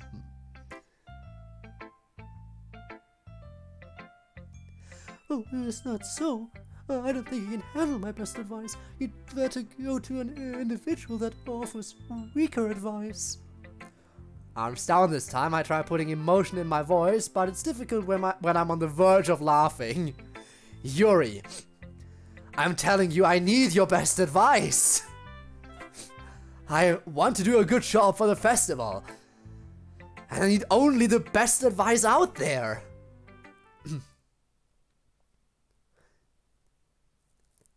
You can't handle my best advice. You cannot handle my strongest potions. No one can. My advice is fit for a beast. Is fit for a beast, let alone a man.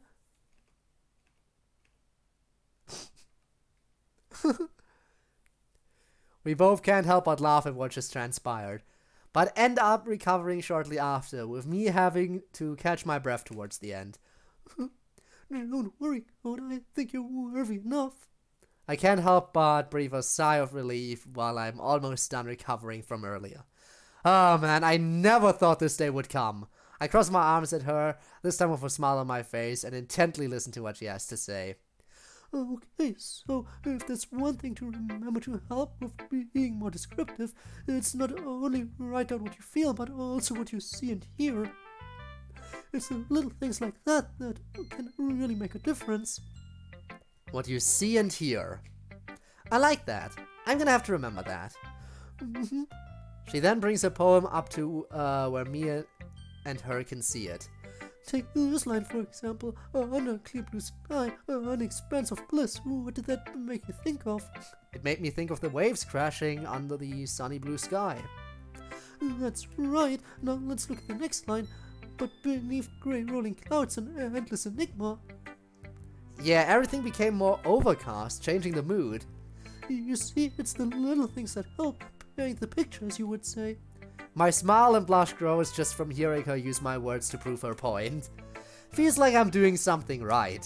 Ha. I suppose... Hey, are you two available for communication? Huh, what? Looking to my left shows Monika, Sayori, and Natsuki looking at me and Yuri. How long have these three been listening in? I divert my attention to Natsuki. We've been waiting forever? Can't help but feel annoyed over knowing that she may have been listening in on me and Yuri and decide to copy her facial expression. It's not nice to eavesdrop on us like that, you know. Monika then intervenes with a rather serious tone. Knock it off, you two. Now's not the time for this. Yeah, maybe I shouldn't have said that. As I noticed the word... that C word... My mind just got corrupted by it. Meanwhile, sorry, at the moment in my head. I mean... you do say it the same, it's just spelled differently.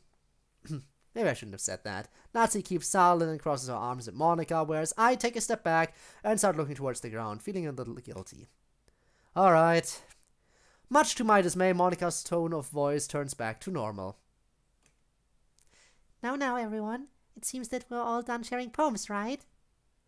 Maya seems to look at both me and Yuri after saying that, in which we both look away from her out of nervousness. Yes, Monika. Good. I hope you all have thought of something to prepare for the festival, as we're gonna do a better job.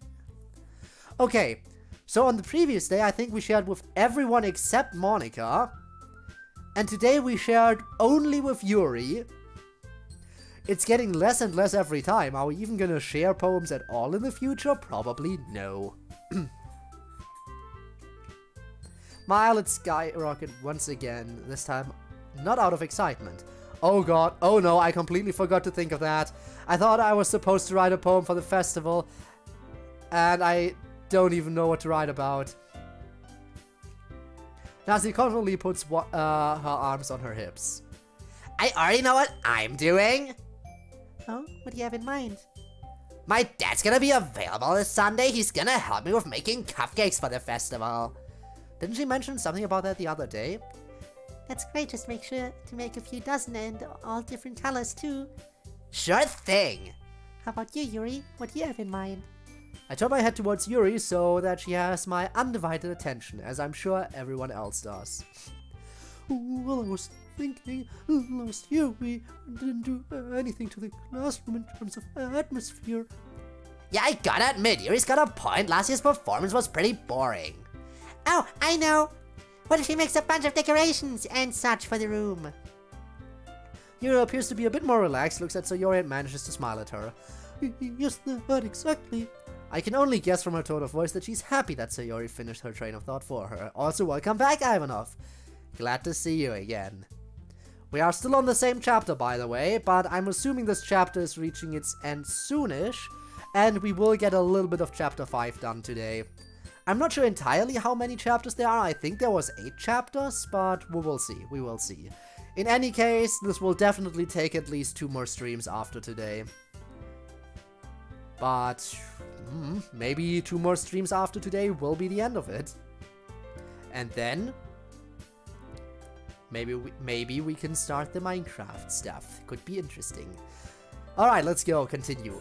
Happy that Sayori finished her train of thought for her. Yeah, Yuri. With how creative you are, I'm sure you'd be the perfect pick for that job.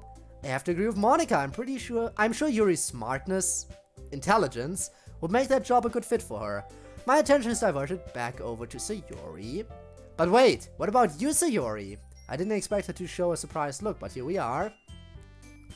Well, since I already made a poster and stuck it in the school hallway, I thought I'd make some pamphlets for everyone who attends to read on festival day. Monika gives Sayori a look that shows uncertainty. Okay, that doesn't sound bad, but you have everything you'll need to make them. I have paper and crayons at my place. Now that's something I would expect from the toy store kid herself. Monica sighs at her behavior. Sayuri, what days are you free this weekend? All of them! Yuri lightly giggles at that statement, which causes me to in return. Alright, then I'm coming over on Sunday with my laptop and printer. We're gonna get this done the right way. It now looks like a million light bulbs clicked on above Sayori's head. Oh, why did you come over on Saturday and we can have a sleepover? Please? It'll be so much fun! Yup, that sounds like Sayori. Monica leans forward and gives her a look similar to the one she gave me yesterday. Well, like you, Missy, I've got Saturday off too. I'll be there around 5. Sayori beams and runs up to Monica to bear hug her. Yay, you're the best! Me and Yuri can't help but smile at the scene in front of us. Okay, I get it. She tries to push Sayori off of her, but to no avail. Well, that's good that everyone knows what they're doing, but I haven't been mentioned at all. I think I should say something about this. Monica? Everyone diverts their attention to me, which ups my nervousness. Well, what am I gonna do to help? Before Monica gets to respond, Natsuki opens her big mouth. Oh, I know what he can do. I already hate where this is going. He could be Monica's slave and carry all her stuff to Sayori's house. Oh, maybe he could clean up the whole classroom for us. Actually, that first one doesn't sound that bad. Natsuki. All of us are taken aback at Yuri's raised voice. Sayori even breaks away from Monica. Looking over to Yuri, I see that I can only imagine his regret on her face. Monica's less alarming tone of voice helps settle the atmosphere. What's on your mind, Yuri? Instead of immediately talking, Yuri looks over to me. I gingerly nod at her and smile, my non-verbal attempt of trying to say everything's okay, don't worry about it. After seeing her expression become a little more timid, she turns around to face Monica. Well, I have a pretty big task at hand, too. Would it be acceptable if Code came over to my house to assist me? I am speechless. I've got nothing against that, but I don't think you should be asking me that. Yuri apprehensively looks over to me, but I feel like I should show my appreciation to her and attempt to ease her mind by smiling at her again. Before I speak, my mind is screaming, "Thank you!" to her. I am perfectly okay with that. She smiles sweetly at me, which causes me to clap my hands once out of excitement. Then it's settled. We're gonna make this the best festival ever, I'm sure of it. That's enough for now, everyone. Yet another club day out of the way. I'll consider this one a success. Looking around the room for probably the last time today shows both Sayori and Natsuki packing up their stuff and getting ready to walk out the door. I myself am not quite ready to leave yet, as I want to see Yuri for a little bit. Yeah, me and her have to figure out what exactly we're gonna be doing for the festival. What kind of stuff we're gonna... Code? Huh? Oh, what's going on? Perfect timing. Well, it just occurred to me that we don't have any way of getting a hold of each other over the weekend. Would you like to exchange phone numbers? I've been close friends with this girl for about 4 days now. How the frick did I never think of getting her phone number? What is wrong with me? Oh, are you alright with that? Oh, yeah. Sorry I was lost in thought there. I'm okay with that. Give me a moment. I pull out my flip phone out of my pocket and bring up a screen that shows my phone number and present it to her. I don't know if I should be too surprised by the inquisitive face she just put on. Oh my god, I haven't seen one of these in ages. Are you fond of archaic technology as well? Okay, that I did not expect from her.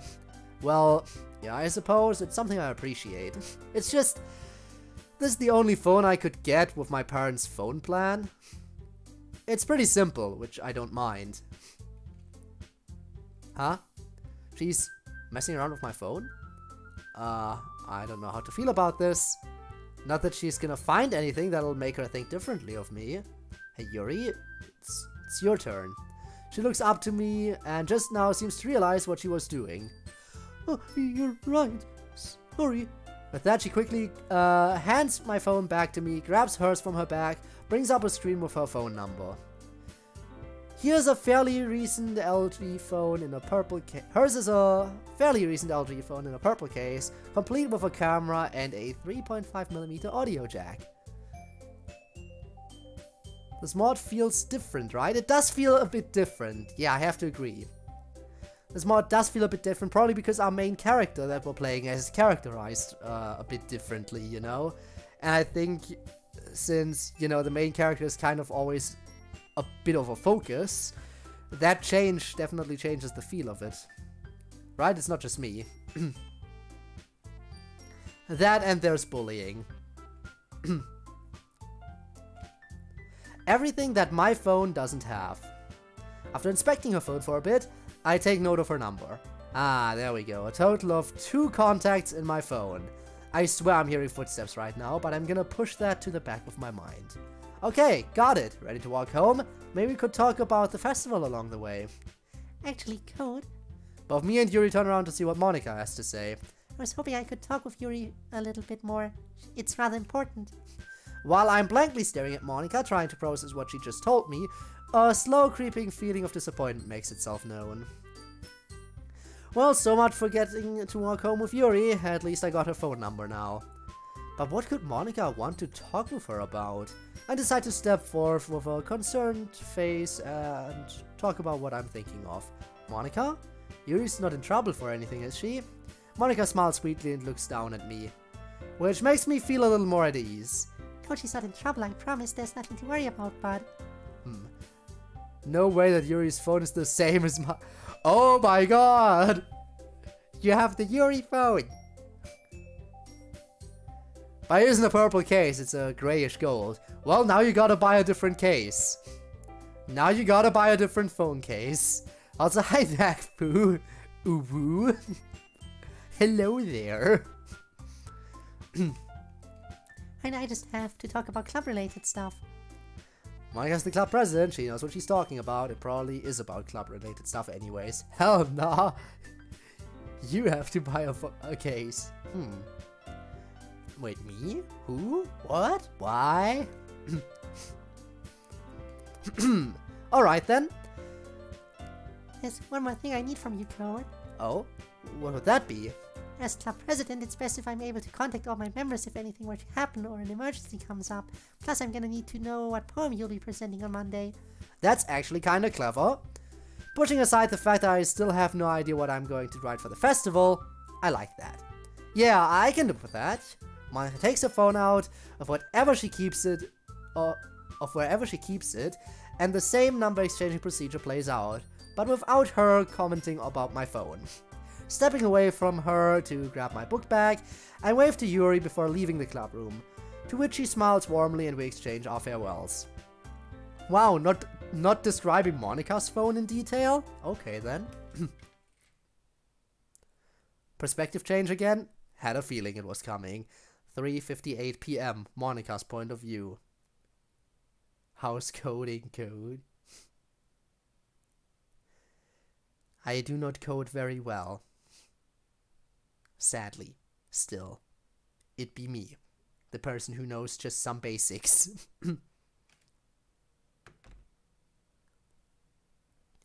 He's finally left. It's about time too. Yui stays right where she is and keeps her arms behind her back, whereas I step a bit closer and look straight at her. How's it going? Also, I'm making a jack map, except it's Mr. Beast! Oh no, but why jacks though? You know that's the most upsetting thing in any rhythm game. Well, I guess it's up to you. Yui stays right where she is and keeps her arms behind her back, whereas I step a bit closer and look straight at her. Monica, what's so important that I need to be held after the meeting? It's about Code. She looks a bit shocked that I bring him up. What about him? Please try not to get too upset, but I've been silently observing you two for the past few days. Yui jumps back, nearly knocking over a desk, but quickly recovers and looks at me again. Monica, how could you? You should know that it's not nice to stare like that. Unfazed by her sudden outburst, I clear my throat and continue speaking to her. Yuri, I know you and he are friends and all, but I've seen how close you and him were earlier today. She nervously looks around the room and takes a seat at a nearby desk before speaking again. What do you mean? I'm not saying there's anything wrong with it, but it's only been 4 days. Don't you think things are moving a little too fast? She doesn't initially respond. Instead, she takes a deep breath and tries to regain her composure. How am I supposed to know? I've never been in a situation quite like this, nor have I ever met a soul I felt this comfortable around. I see. I can't say I'm too surprised. You do know how different he is, don't you? Yuri's eyes light up just like how Codes did earlier today when I mentioned Wallace not attending the festival. Yes, he's told me already. But how did you know? I smile and wink at her, just by intuition. You looked at his files, how dare you? But he opened up to you about it so quickly. Yes, and I was rather surprised when he did. Well, you said it yourself about feeling comfortable around him. Maybe he feels the same way about you. She ends up putting her head in her hands with a somewhat perplexed look. I don't know. I guess what's most important is how do you... Oh, that's again Monica. I guess what's most important is how do you feel about everything. She doesn't respond again. She's probably overthinking like usual. After a bit, she composes herself again and looks towards me. I'm not sure, to be honest. These feelings I have... Clearing my throat. There we go. Now we can progress. Sure, I found some characters in my books I've read to be lovable in many aspects, but I didn't expect those to. Well, I've never experienced them this strongly. It's all too scary. I don't know what to do. The urge to say Yuri has a crush is strong, but I wouldn't dare to do that to her. But why not, Flowerpot? Also, thanks for the hydrate.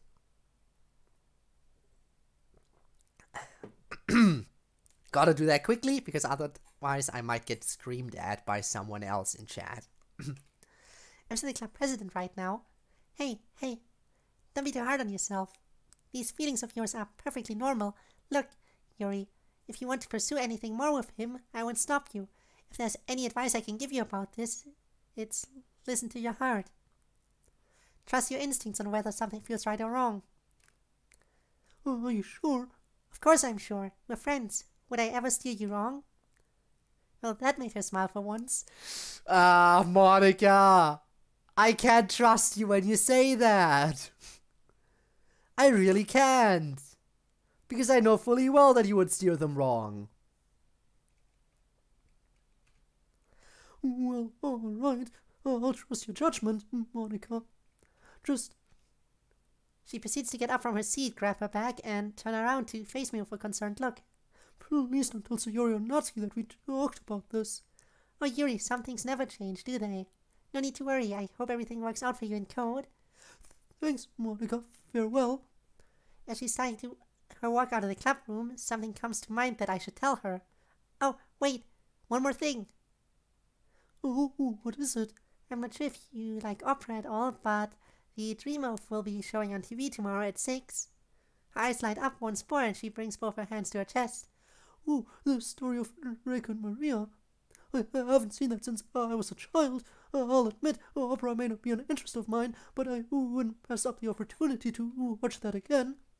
Thank you for telling me. It's no problem. Bye-bye now. Waving at her, she nods at me and closes the door behind her. I had a feeling from Code's first day at the club that those two would get along just fine. It feels nice to know that I was right all along. Perspective change. Back to main character at 3:58 p.m. The school hallway feels much more lonely without Yuri by my side. But this isn't something I'm not used to. This was my everyday life throughout all of high school, with the exception of the past 4 days, thanks to the club, so it doesn't bother me too much. Ow. That does bother me, though. Still can't help but wonder what Monica needed to talk with Yuri about. She said it was club-related stuff, but that could mean a lot of things. The festival, club activities, the other members... who knows. Oh, that's right. The mailbox. Yep, still gotta take care of business from 2 days ago.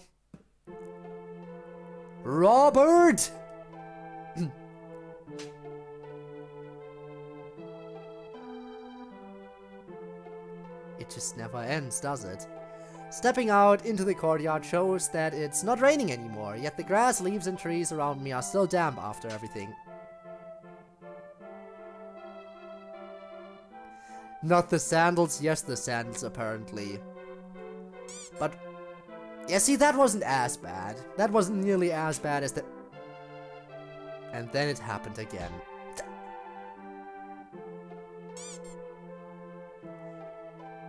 Did your points, like, never run out? They gotta run out eventually, right?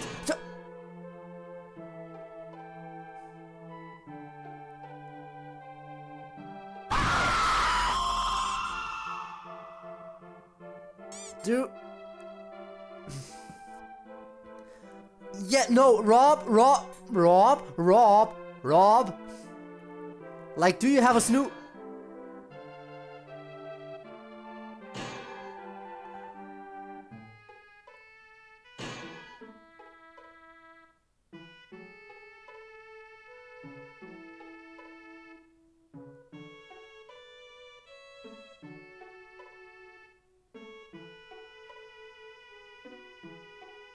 Do you have a snooze button is what I was going to say before you hit my snooze button with a goddamn anvil.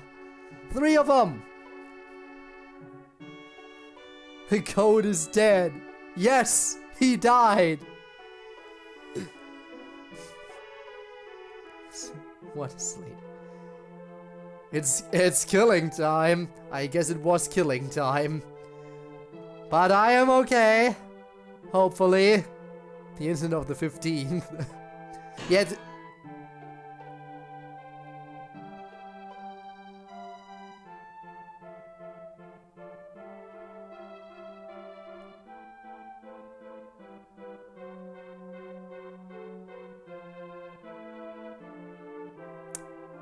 Okay then.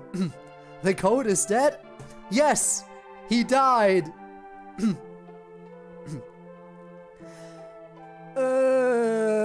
Reading. How does one read? I have suffered brain damage. And I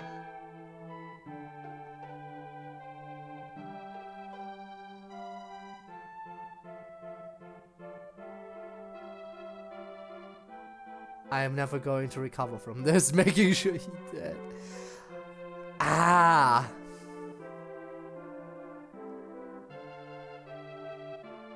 I'm gonna be using ults on every student again. Okay. Why must you hurt me in this way? Stepping out into the courtyard shows that it's not raining anymore, yet the grass, leaves and trees around me are still damp after everything. There aren't...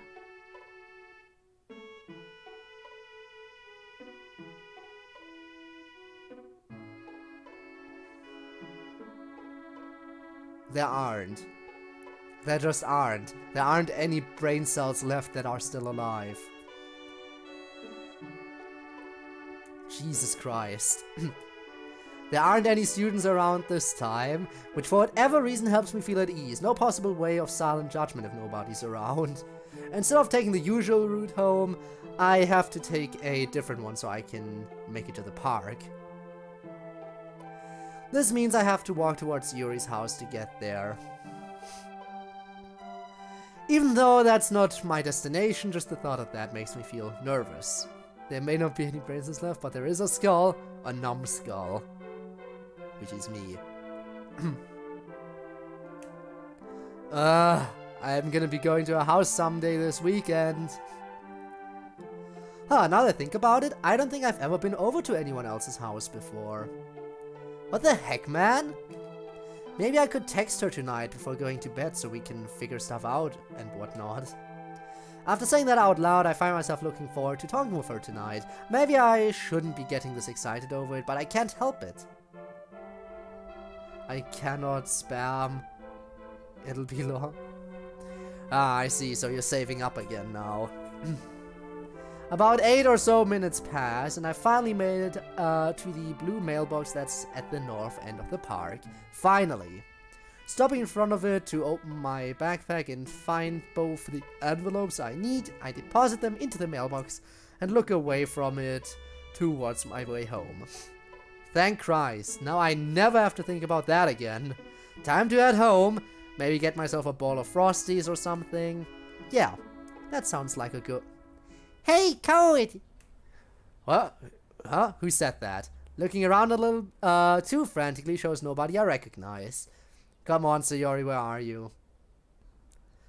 It's time to introduce you to...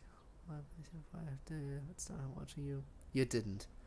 Twitch does not let me spam. Aww. Imagine getting denied the spam privileges. Over here, silly! Okay, hang on. Where is here?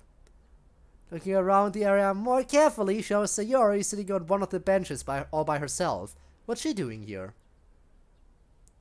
May as well walk over to her and see what's going on. Sayori? What's she doing here? Oh, I've been here for a while now. My sunshine's supposed to be here, but he's fashionably late, like always. Again, please tell me it's not Wallace. She puts on an annoyed look after saying that. I'm still not quite sure who she's talking about. Maybe I'll find out someday. You don't want...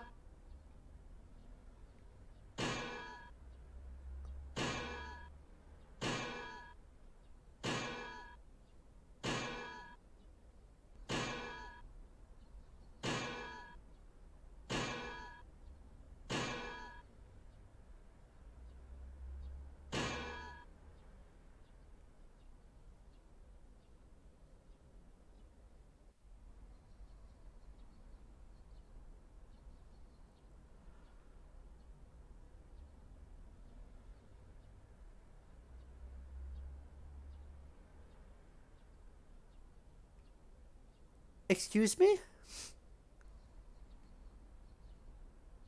Is it over? Is it over? Now it did work. For the love of...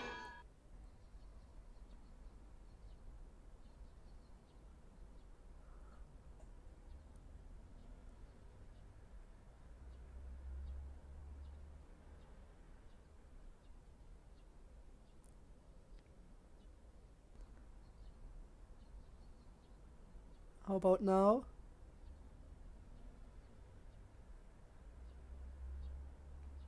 Maybe? Maybe it's over? Maybe? I don't know. I don't trust anyone right now. Thanks for the banana. Potassium. Might need that. Thank you, Neck. I am very on edge right now, and I don't know how to feel. The double head pad. See that shit again later. I'm sure. I mean, if nobody clipped you can always clip it yourself. I don't know, but ouchies. How did that happen? Best goes here. Hey, Shadow. You missed me dying a lot. But I'm okay. I am 100% fine. I totally don't have brain damage. Still quite sure who she's talking about. Maybe I'll find out someday. Let's not find out, okay? Oh, you're supposed to meet up with him or something. Yeah, we're supposed to. Too bad he's taking forever. If it's Wallace, he might not show up because he might have been deleted.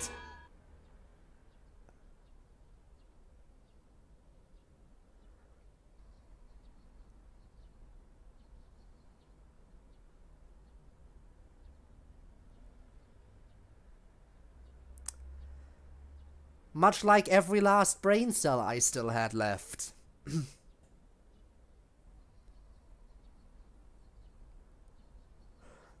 That's for not getting to Land of King. I mean, I guess.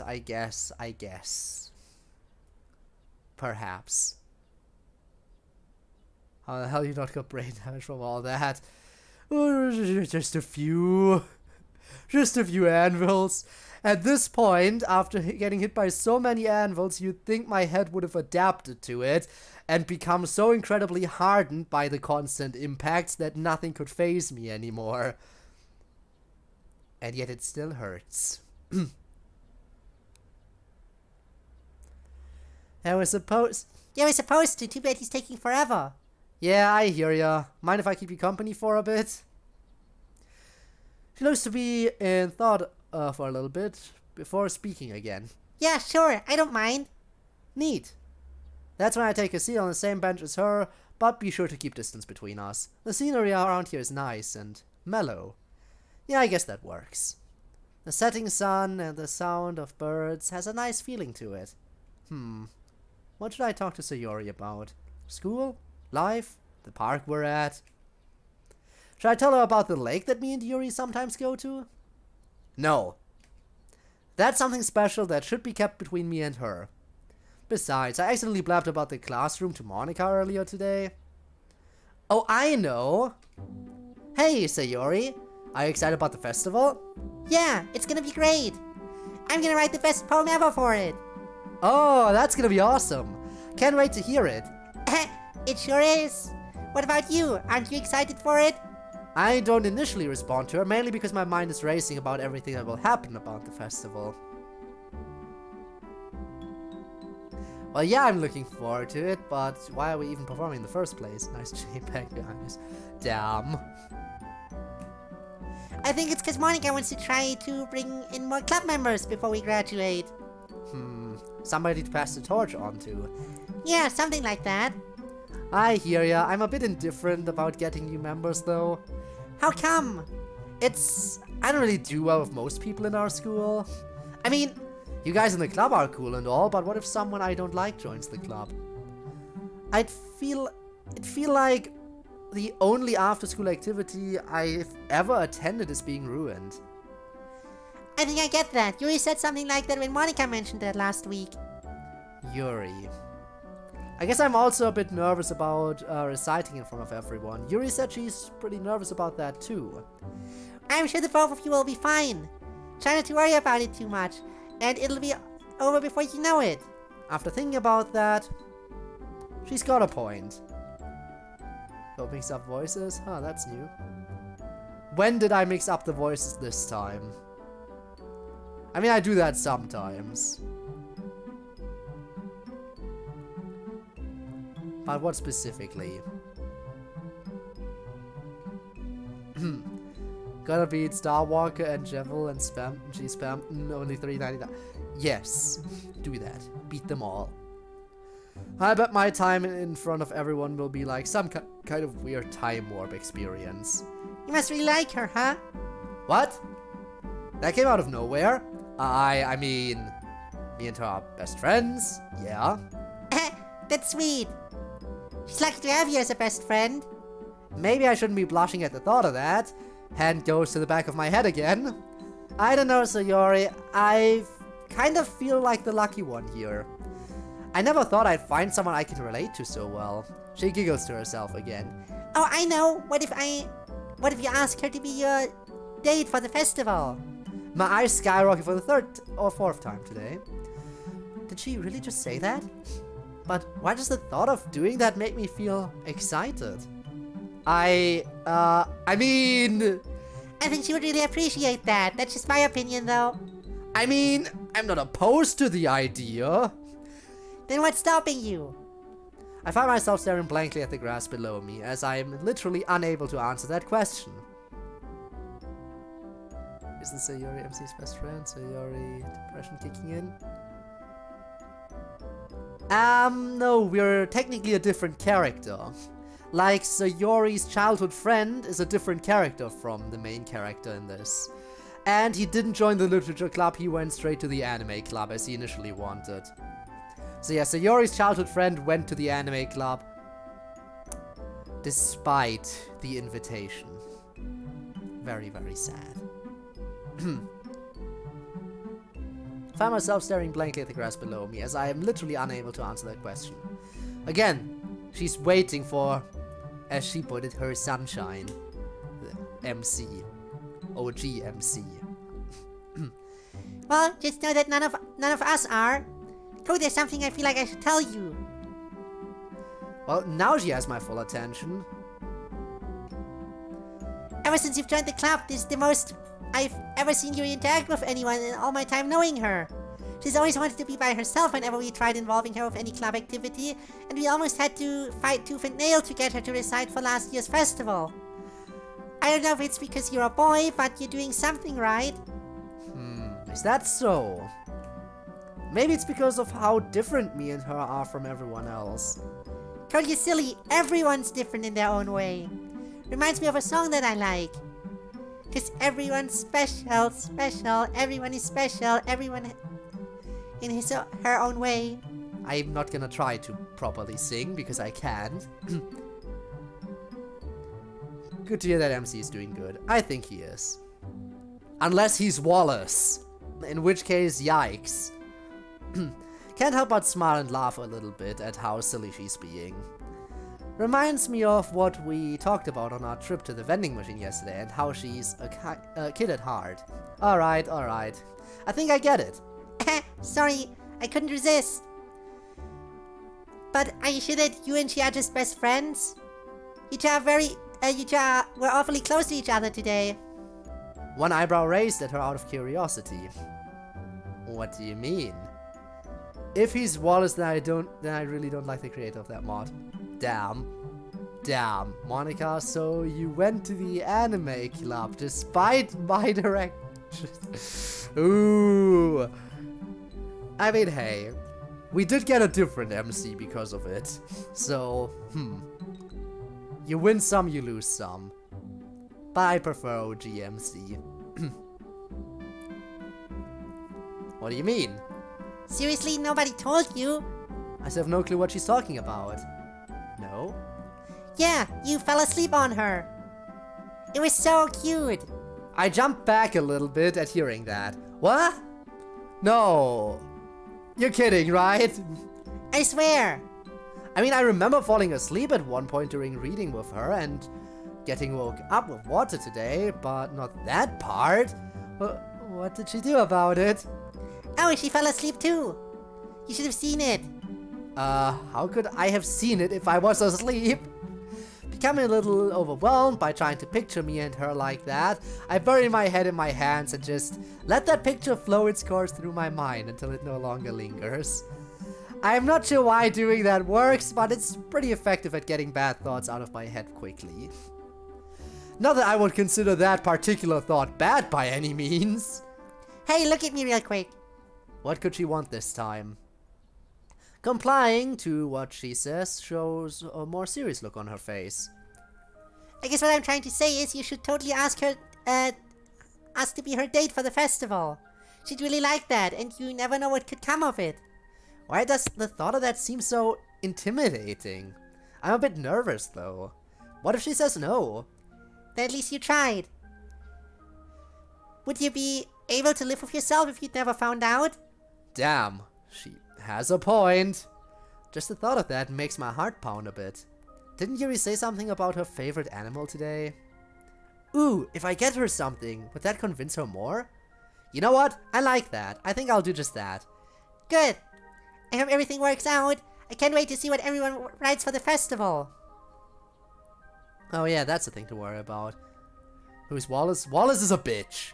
I agree. Everyone agrees.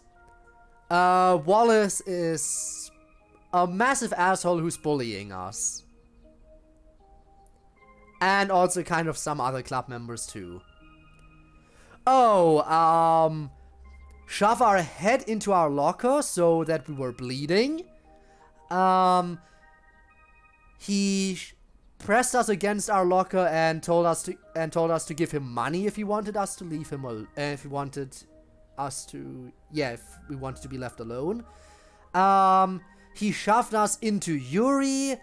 He when we were laying on the ground, he kicked us into Yuri as well once again. He slapped Monica. What else did he do? The list goes on is essentially what I'm trying to tell you. We aren't talking about what Wallace does, but we actually do, yeah. Oh yeah, that's the thing to worry about. I get up from the bench and place my hand behind my head again. Yeah, me too. Oh, one more thing. Oh, what's going on? Monica told me that the Dream Oath will be on TV at 6 tomorrow. Are you gonna watch? Huh. Now that's a name I haven't heard in a long time. Last time it was back when I was a kid, and even then I couldn't get through it because it made me too sad.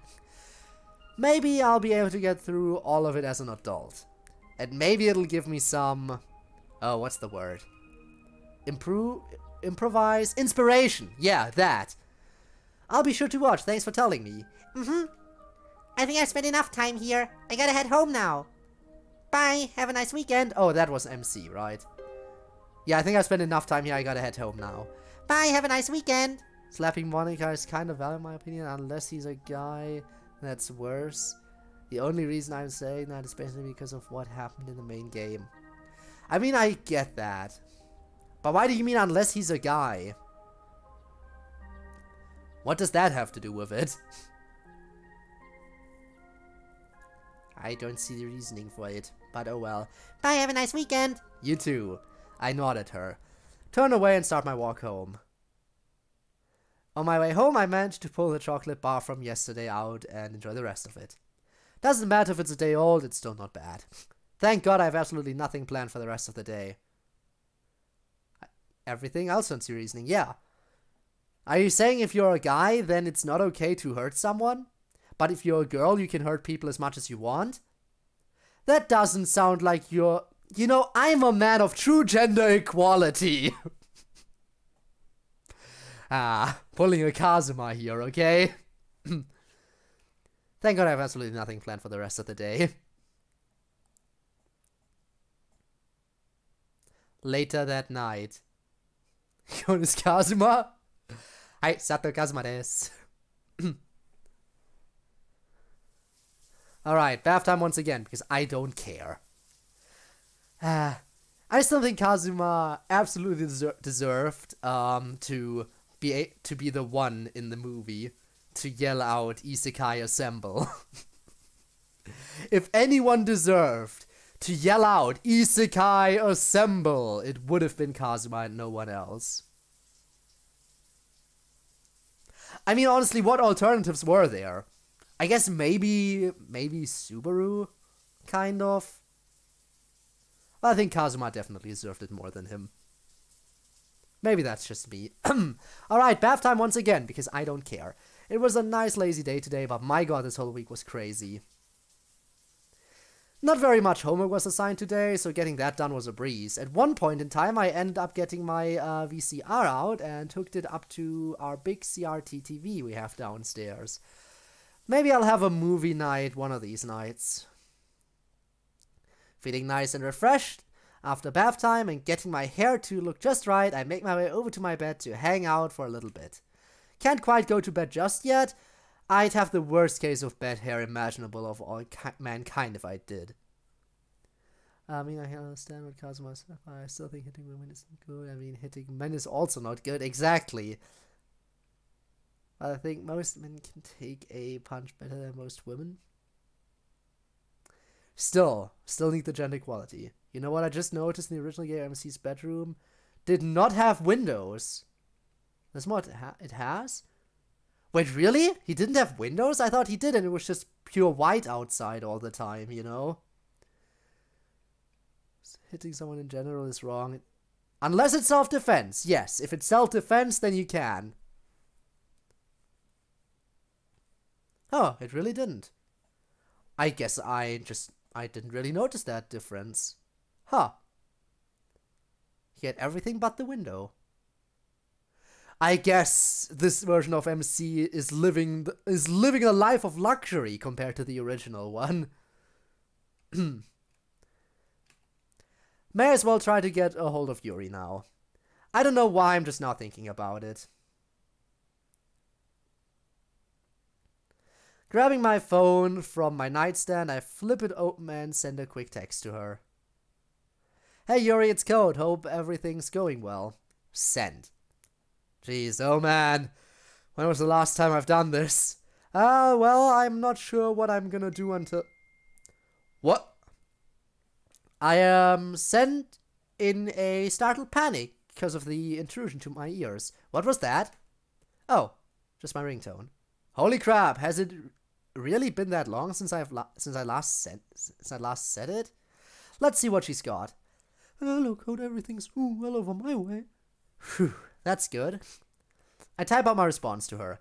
That's good to hear. I was wondering what day you would like to meet up this weekend. Ah! Oh, that's right. I'm gonna have to get used to this, which I don't mind at all. Oh, yes, about that. Would Sunday work best for you? I want to spend my time tomorrow preparing my place for your visit. Surprisingly enough, I don't mind that she texts rather formally. It kinda reminds me of how much I like her. Well, 2, yeah, it also wasn't there. Damn, we really are living a life of luxury in this, huh? Yeah, Sunday should work just fine. Any specific time? I'll be busy all day tomorrow anyways. I don't know why I felt like I don't know why I felt the need to tell her that last part, but I figured it'd be nice to let her know what's going on. The feeling of being included is really nice, and I guess that's what I'm trying to pass on to her. Alright, I think it's time. Getting up to turn off the light, I traverse through the dark to my bed and get comfy for the night. However, my phone goes off as soon as I close my eyes, which doesn't startle me as badly as the last 2 times. Looking at the phone screen causes my eyes to burn and takes some time to adjust. Noon would work best for me. I hope that is all right with you. Typing sounds. Yeah, that should be fine. Can't wait to see you again. Sleep well. There we go. We did it, y'all. I set my phone on my nightstand, lay my head on my pillow, and close my eyes to drift off to sleep. I've got an important X number of days ahead of me.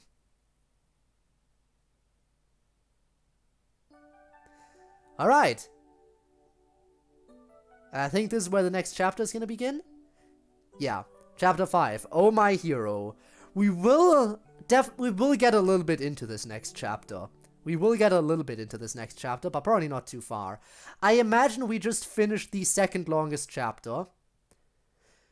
Because I have finished the third longest chapter and the longest chapter, and this was, when it comes to length, somewhere in the middle of the two. So, we finished the 3 longest chapters. And the third longest chapter was only 2 hours long. So, I think we should be able to wrap up the remaining chapters probably within 2 more streams. But we'll see. Let me the game alive, not the desk, the desk beside the bed there in the original. I don't know. I'm sure we will see the room again in a bit.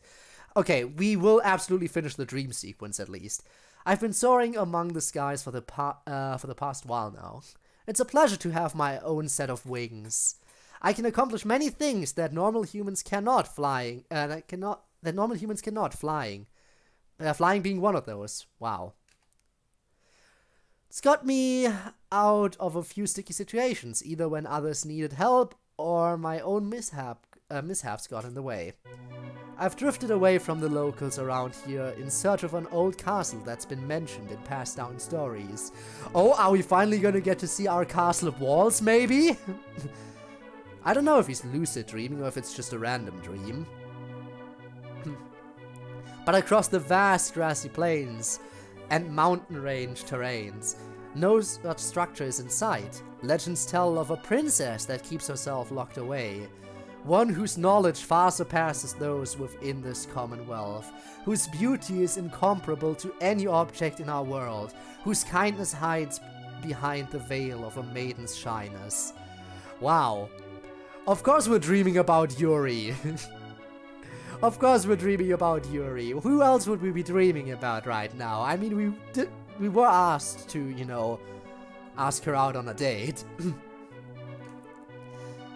They say that she's been kept up in a castle for quite some time now. I don't know if the townsfolk were exaggerating or anything, but that definitely piqued my interest. As soon as I heard about that, I couldn't help but think. An otherworldly princess locked away in a castle, eh? Why don't we go have a look ourselves?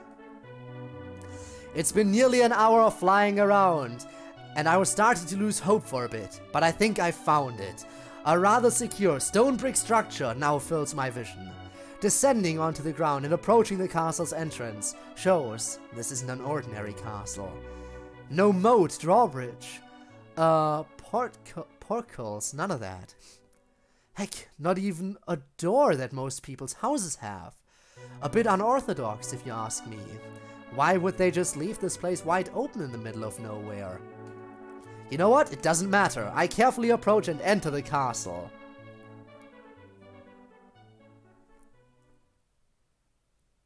The zoom in!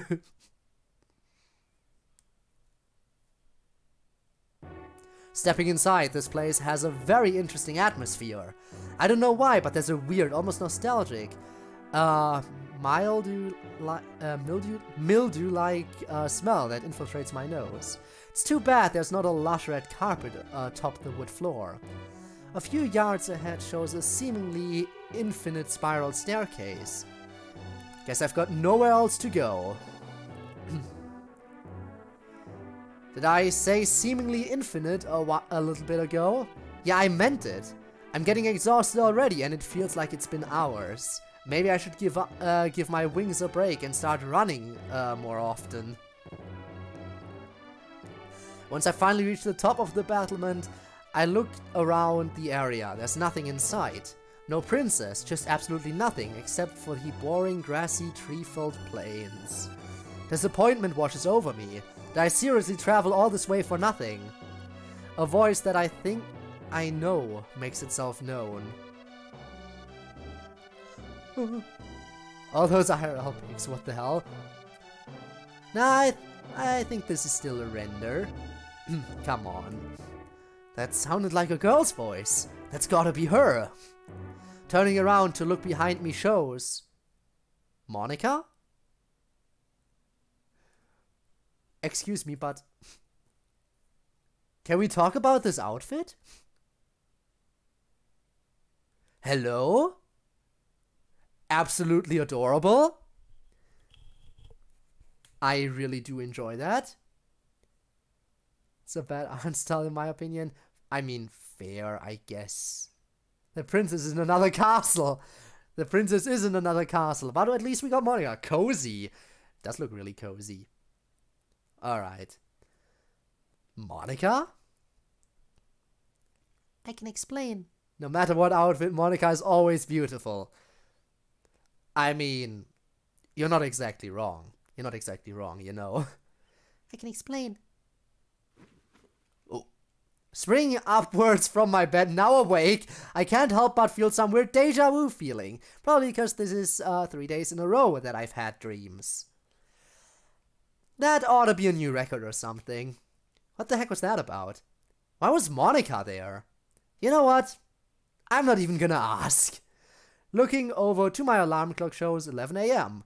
Dude, nice, I was able to sleep in for once. Do you ever have those weird days where it's your day off and you finally get the chance to sleep in, but your body's circadian rhythm ruins all chances of that by waking you up close to the time that your alarm normally would? Yeah, that's not very pleasant. It feels nice to get my beauty sleep. I can definitely feel it too. Hopping out of my bed, I reach for my phone that's on my nightstand and flip it open. What was that? That was bullshit, is what that was. I need a lot of talent, level up material, of energy. Who does he already at level 8? Well, you keep leveling, you keep doing that. For my phone that's on my nightstand and flip it open. One unread message. Wait, for real? How'd I not hear that? It's from Yuri. Thank you, Code. Please sleep well too. A dumb smile shows up on my face. Heh, can't wait to see her tomorrow. Keeping my phone in hand, I make my way to the bathroom to start my usual wake-up routine, even if it is the weekend. Several moments later, I am down in my living room, trying to figure out what record I want to play before I make breakfast and get the house clean. I end up picking the one at the very end of the stack we have. New Eyes? Mom probably picked it up from the thrift store or something. Taking the vinyl out of its case, it goes on the player and the needle goes on the vinyl. In that order.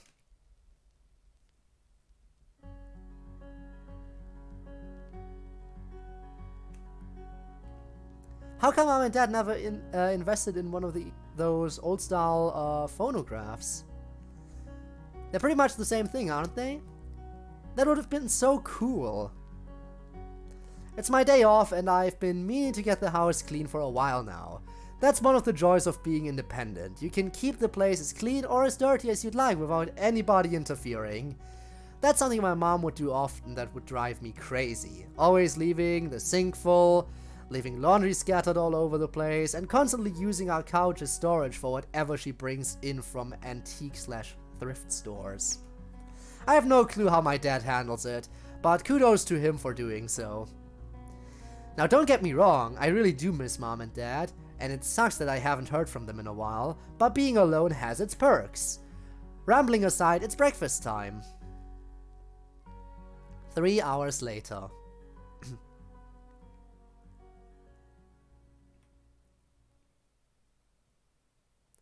I'm knocked out on my couch. A clean kitchen, living room, 2 different records played, 2 sausage biscuits down, laundry all taken care of, and too many water bottles later, I am almost done. Just gotta rake the leaves outside and get some shopping done. I've been meaning to go shopping for a while, and I figured today would be the perfect day for that. Granted, I'll have to take the bus into the city and have to deal with many people, but I think I'll be alright today. Time to get back up, get my shoes and jacket on, and head outside. It's not much more it's much more splendid outside compared to yesterday. The sun is out in full force, shining its way through every cloud that's placed in the sky. The breeze is almost non-existent, which makes the current job much more bearable. The grass isn't damp anymore from yesterday, thank goodness. Even as a kid, I've never liked the feeling of running through the wet grass. It's one of those things that's managed to mess with most of my senses, even to this day. Not only that, but the grass sticks to your feet, it gets everything all messy, and it's all around a bad time. Anyways, have an F turn to Osu. Also back. Welcome back then. Don't worry, Rob, we won't be going much longer before we raid someone. Around that time, yeah. I guess some things don't change. As I'm out raking our leaves in my front yard, a person in white clothes running down the road catches my attention. I know it's not nice to stare, but I have no idea who that is, I can't help it. After watching for a few seconds, the person turns out to be... Monica? Monica casual outfit, let's go!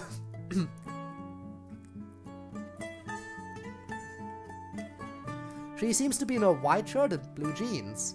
What's she doing over my way? Well, may as well find out! Setting down my rake, I take a step closer towards the road and wave my arm at her in a more than usual animated style. As she looks over my way, she seems to get the hint, as shown by both her facial expressions and her slowing down as she approaches and makes a full stop at my front yard. Oh hey Code, didn't expect to see you until later today. She gives me the same smile she put on over the whole adjective-adverb thing for a couple of days ago. No, I just happen to live here. Wait, what? Wait, why did I say that? If I may ask, what are you doing out this way? Wait, I don't even know where she lives to begin with. Oh, I can explain. Oh shit! Oh shit, I can explain. Flashback to the dream we just had? What in the hell? The weekend is the only time I can really go out and get some running done. It's good for both the mind and the body, you know. Is she trying to imply something? Oh well. Also, I swear I did not just take a glance at her seemingly athletic body. What do you mean, seemingly athletic body? She is athletic, we know that much. Isn't that something you could do, like, every day? Her smile fades away. You would think so, but because of all this schoolwork and extracurricular stuff I have to do, my free time on school days is pretty valuable. Hand goes to the back of my head. Oh god, tell me about it. My TV time's pretty important, believe it or not. Oh, is that, like, one of your hobbies or something? You could say that. What should I get planned for today? I already got most of my stuff done. Oh wait, I know what to tell her. I still have to go shopping today. That's the last thing on my list. Then I have absolutely nothing planned. Ah, so a free day, eh? Lucky you. Okay, seriously, why does she have to look at me like that?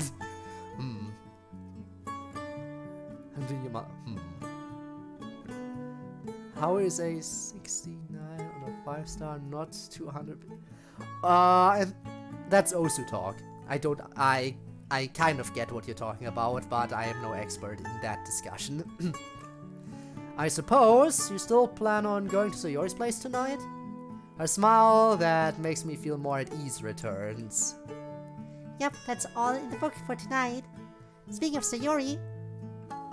Monica then moves her whole body so she's facing the vacant house that's right next to mine. This house has been vacant for quite some time, probably a few years or so, and the for sale sign is still in the front yard. But there hasn't really been anyone interested in buying or renting the house, at least not from what I've seen. I might be wrong, who knows. I've had thoughts about checking the place out, peeking inside the windows and whatnot, but wouldn't that be considered trespassing? Did you know that she used to live there? My eyes skyrocketed for the first time today. Wait, what? For real? Yep, no kidding. She said something about how her parents had both found better jobs on the opposite side of town, so they had to relocate. It's a miracle that she's still in the same school district as us. I don't respond back to her. I'm just trying to process all the information that's spewed out of her mouth. It also makes me wonder who lived in my house before me and my parents did. It'd be a shame if Sayori didn't go to the same school as us, wouldn't it? What? If it was any other person you were talking about, I probably could care less, but she's a pretty cool cat. The look on her face looks like I said something wrong. Code? So you wouldn't care if Yuri stopped attending our school? Oh, I did say something wrong. Oh my god, you said something so horribly wrong that your mind just switched to wingdings. No, I mean... she then starts laughing. Oh, you're too fun to tease. Why do I say things? Like seriously, why do words come out of my mouth? Alright. No seriousness, Code. Now I'm interested in what she has to say. I bring my head up to meet hers. You don't have to worry about helping out tonight. I have everything under control. You're going to enjoy yourself now. Alright, that puts me a little more at ease. I plan on doing nothing tonight anyway, so that's cool. Alright, thanks. I'm guessing you're gonna be leaving now? Yep, as much as I don't want to stop picking fun with you, I gotta get home pretty soon. I'll see you Monday. Can't help but roll my eyes at her. Yeah, Monday. See ya. I give my usual wave to her as she starts running off to wherever she lives. Well, that was quite the experience. I had no clues that Sayori used to live in the house next to mine. When did they move out? And how did I never notice her when I was growing up? Either way, that's pretty neat. Hello! Oh no, you arrived at just the time I was about to wrap things up. That is bad timing. But yeah, we finished chapter 4 today. And we have started a little bit on chapter 5 because I felt like it and I wanted to get some progress done. So we will likely finish in 2 more streams. We did the dream sequence of this chapter, which was nice, and we just ran into Monica, as you could see. And I just felt like that would be, the conversation of Monica wrapping up would be a good spot to wrap it up. Yeah, I had a feeling you were near the end. Yeah. I don't know how long this next segment is. Half an hour passes by and now I'm all done with this job, thank goodness. Well, this is getting into a new segment now, so I feel like this would be a good spot to end it. But you know what? I will still probably end it first time I'm saving not in a dream sequence. Imagine that. I think we will still have time for some DDLC in the sense that we're gonna raid another DDLC streamer most likely. I think that would be something we could do. We could raid Alex for Cuphead or again see if there's any DDLC streamers live. Does feel like a good stopping point, so fair enough. And I mean, we are at around the time frame where I would usually stop to. Yeah, let's find a random DDLC streamer to raid now. But thanks for dropping by. I appreciate it, even if it's not really for long. But let's see what other kind of streamers we can find real quick. There's a person called CodeErr streaming. That's a VTuber. That could be nice. Maybe we should rate that person.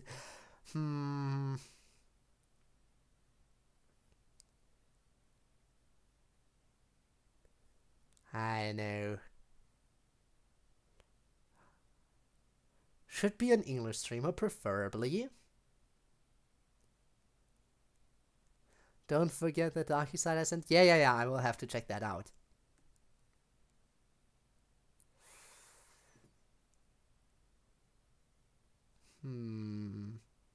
Let's just take a look at a few of the people streaming and then we can decide.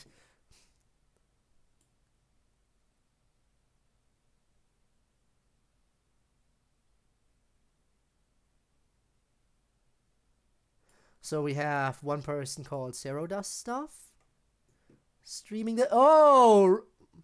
Rob, what are you doing? Stop it. Stop it. Stop raiding just for the sake of it. You know I'm at the end. You've been here this whole time. Come on, Rob. Robert, control yourself, my man. We have— I am not okie dokie. What do we have here? Shenanigans is another possible target.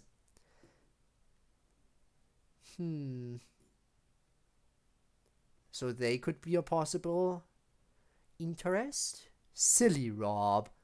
Of course. Rob always being silly.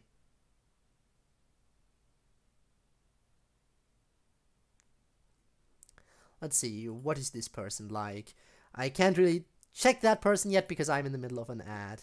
Maybe we will just go for Zero Dust Stuff because no ads. Then again, Shenanigans is further into the game. You know what, let's go for Shenanigans because they're further into the game. They're in the fun part. Alright, let's set this raid up. I have picked a target. Just have to make sure it is not in subscriber or follower only mode, which is one thing I absolutely care about. Raid is getting set up and we're heading over there. Alright everyone, so I want to thank everyone once again for watching the stream.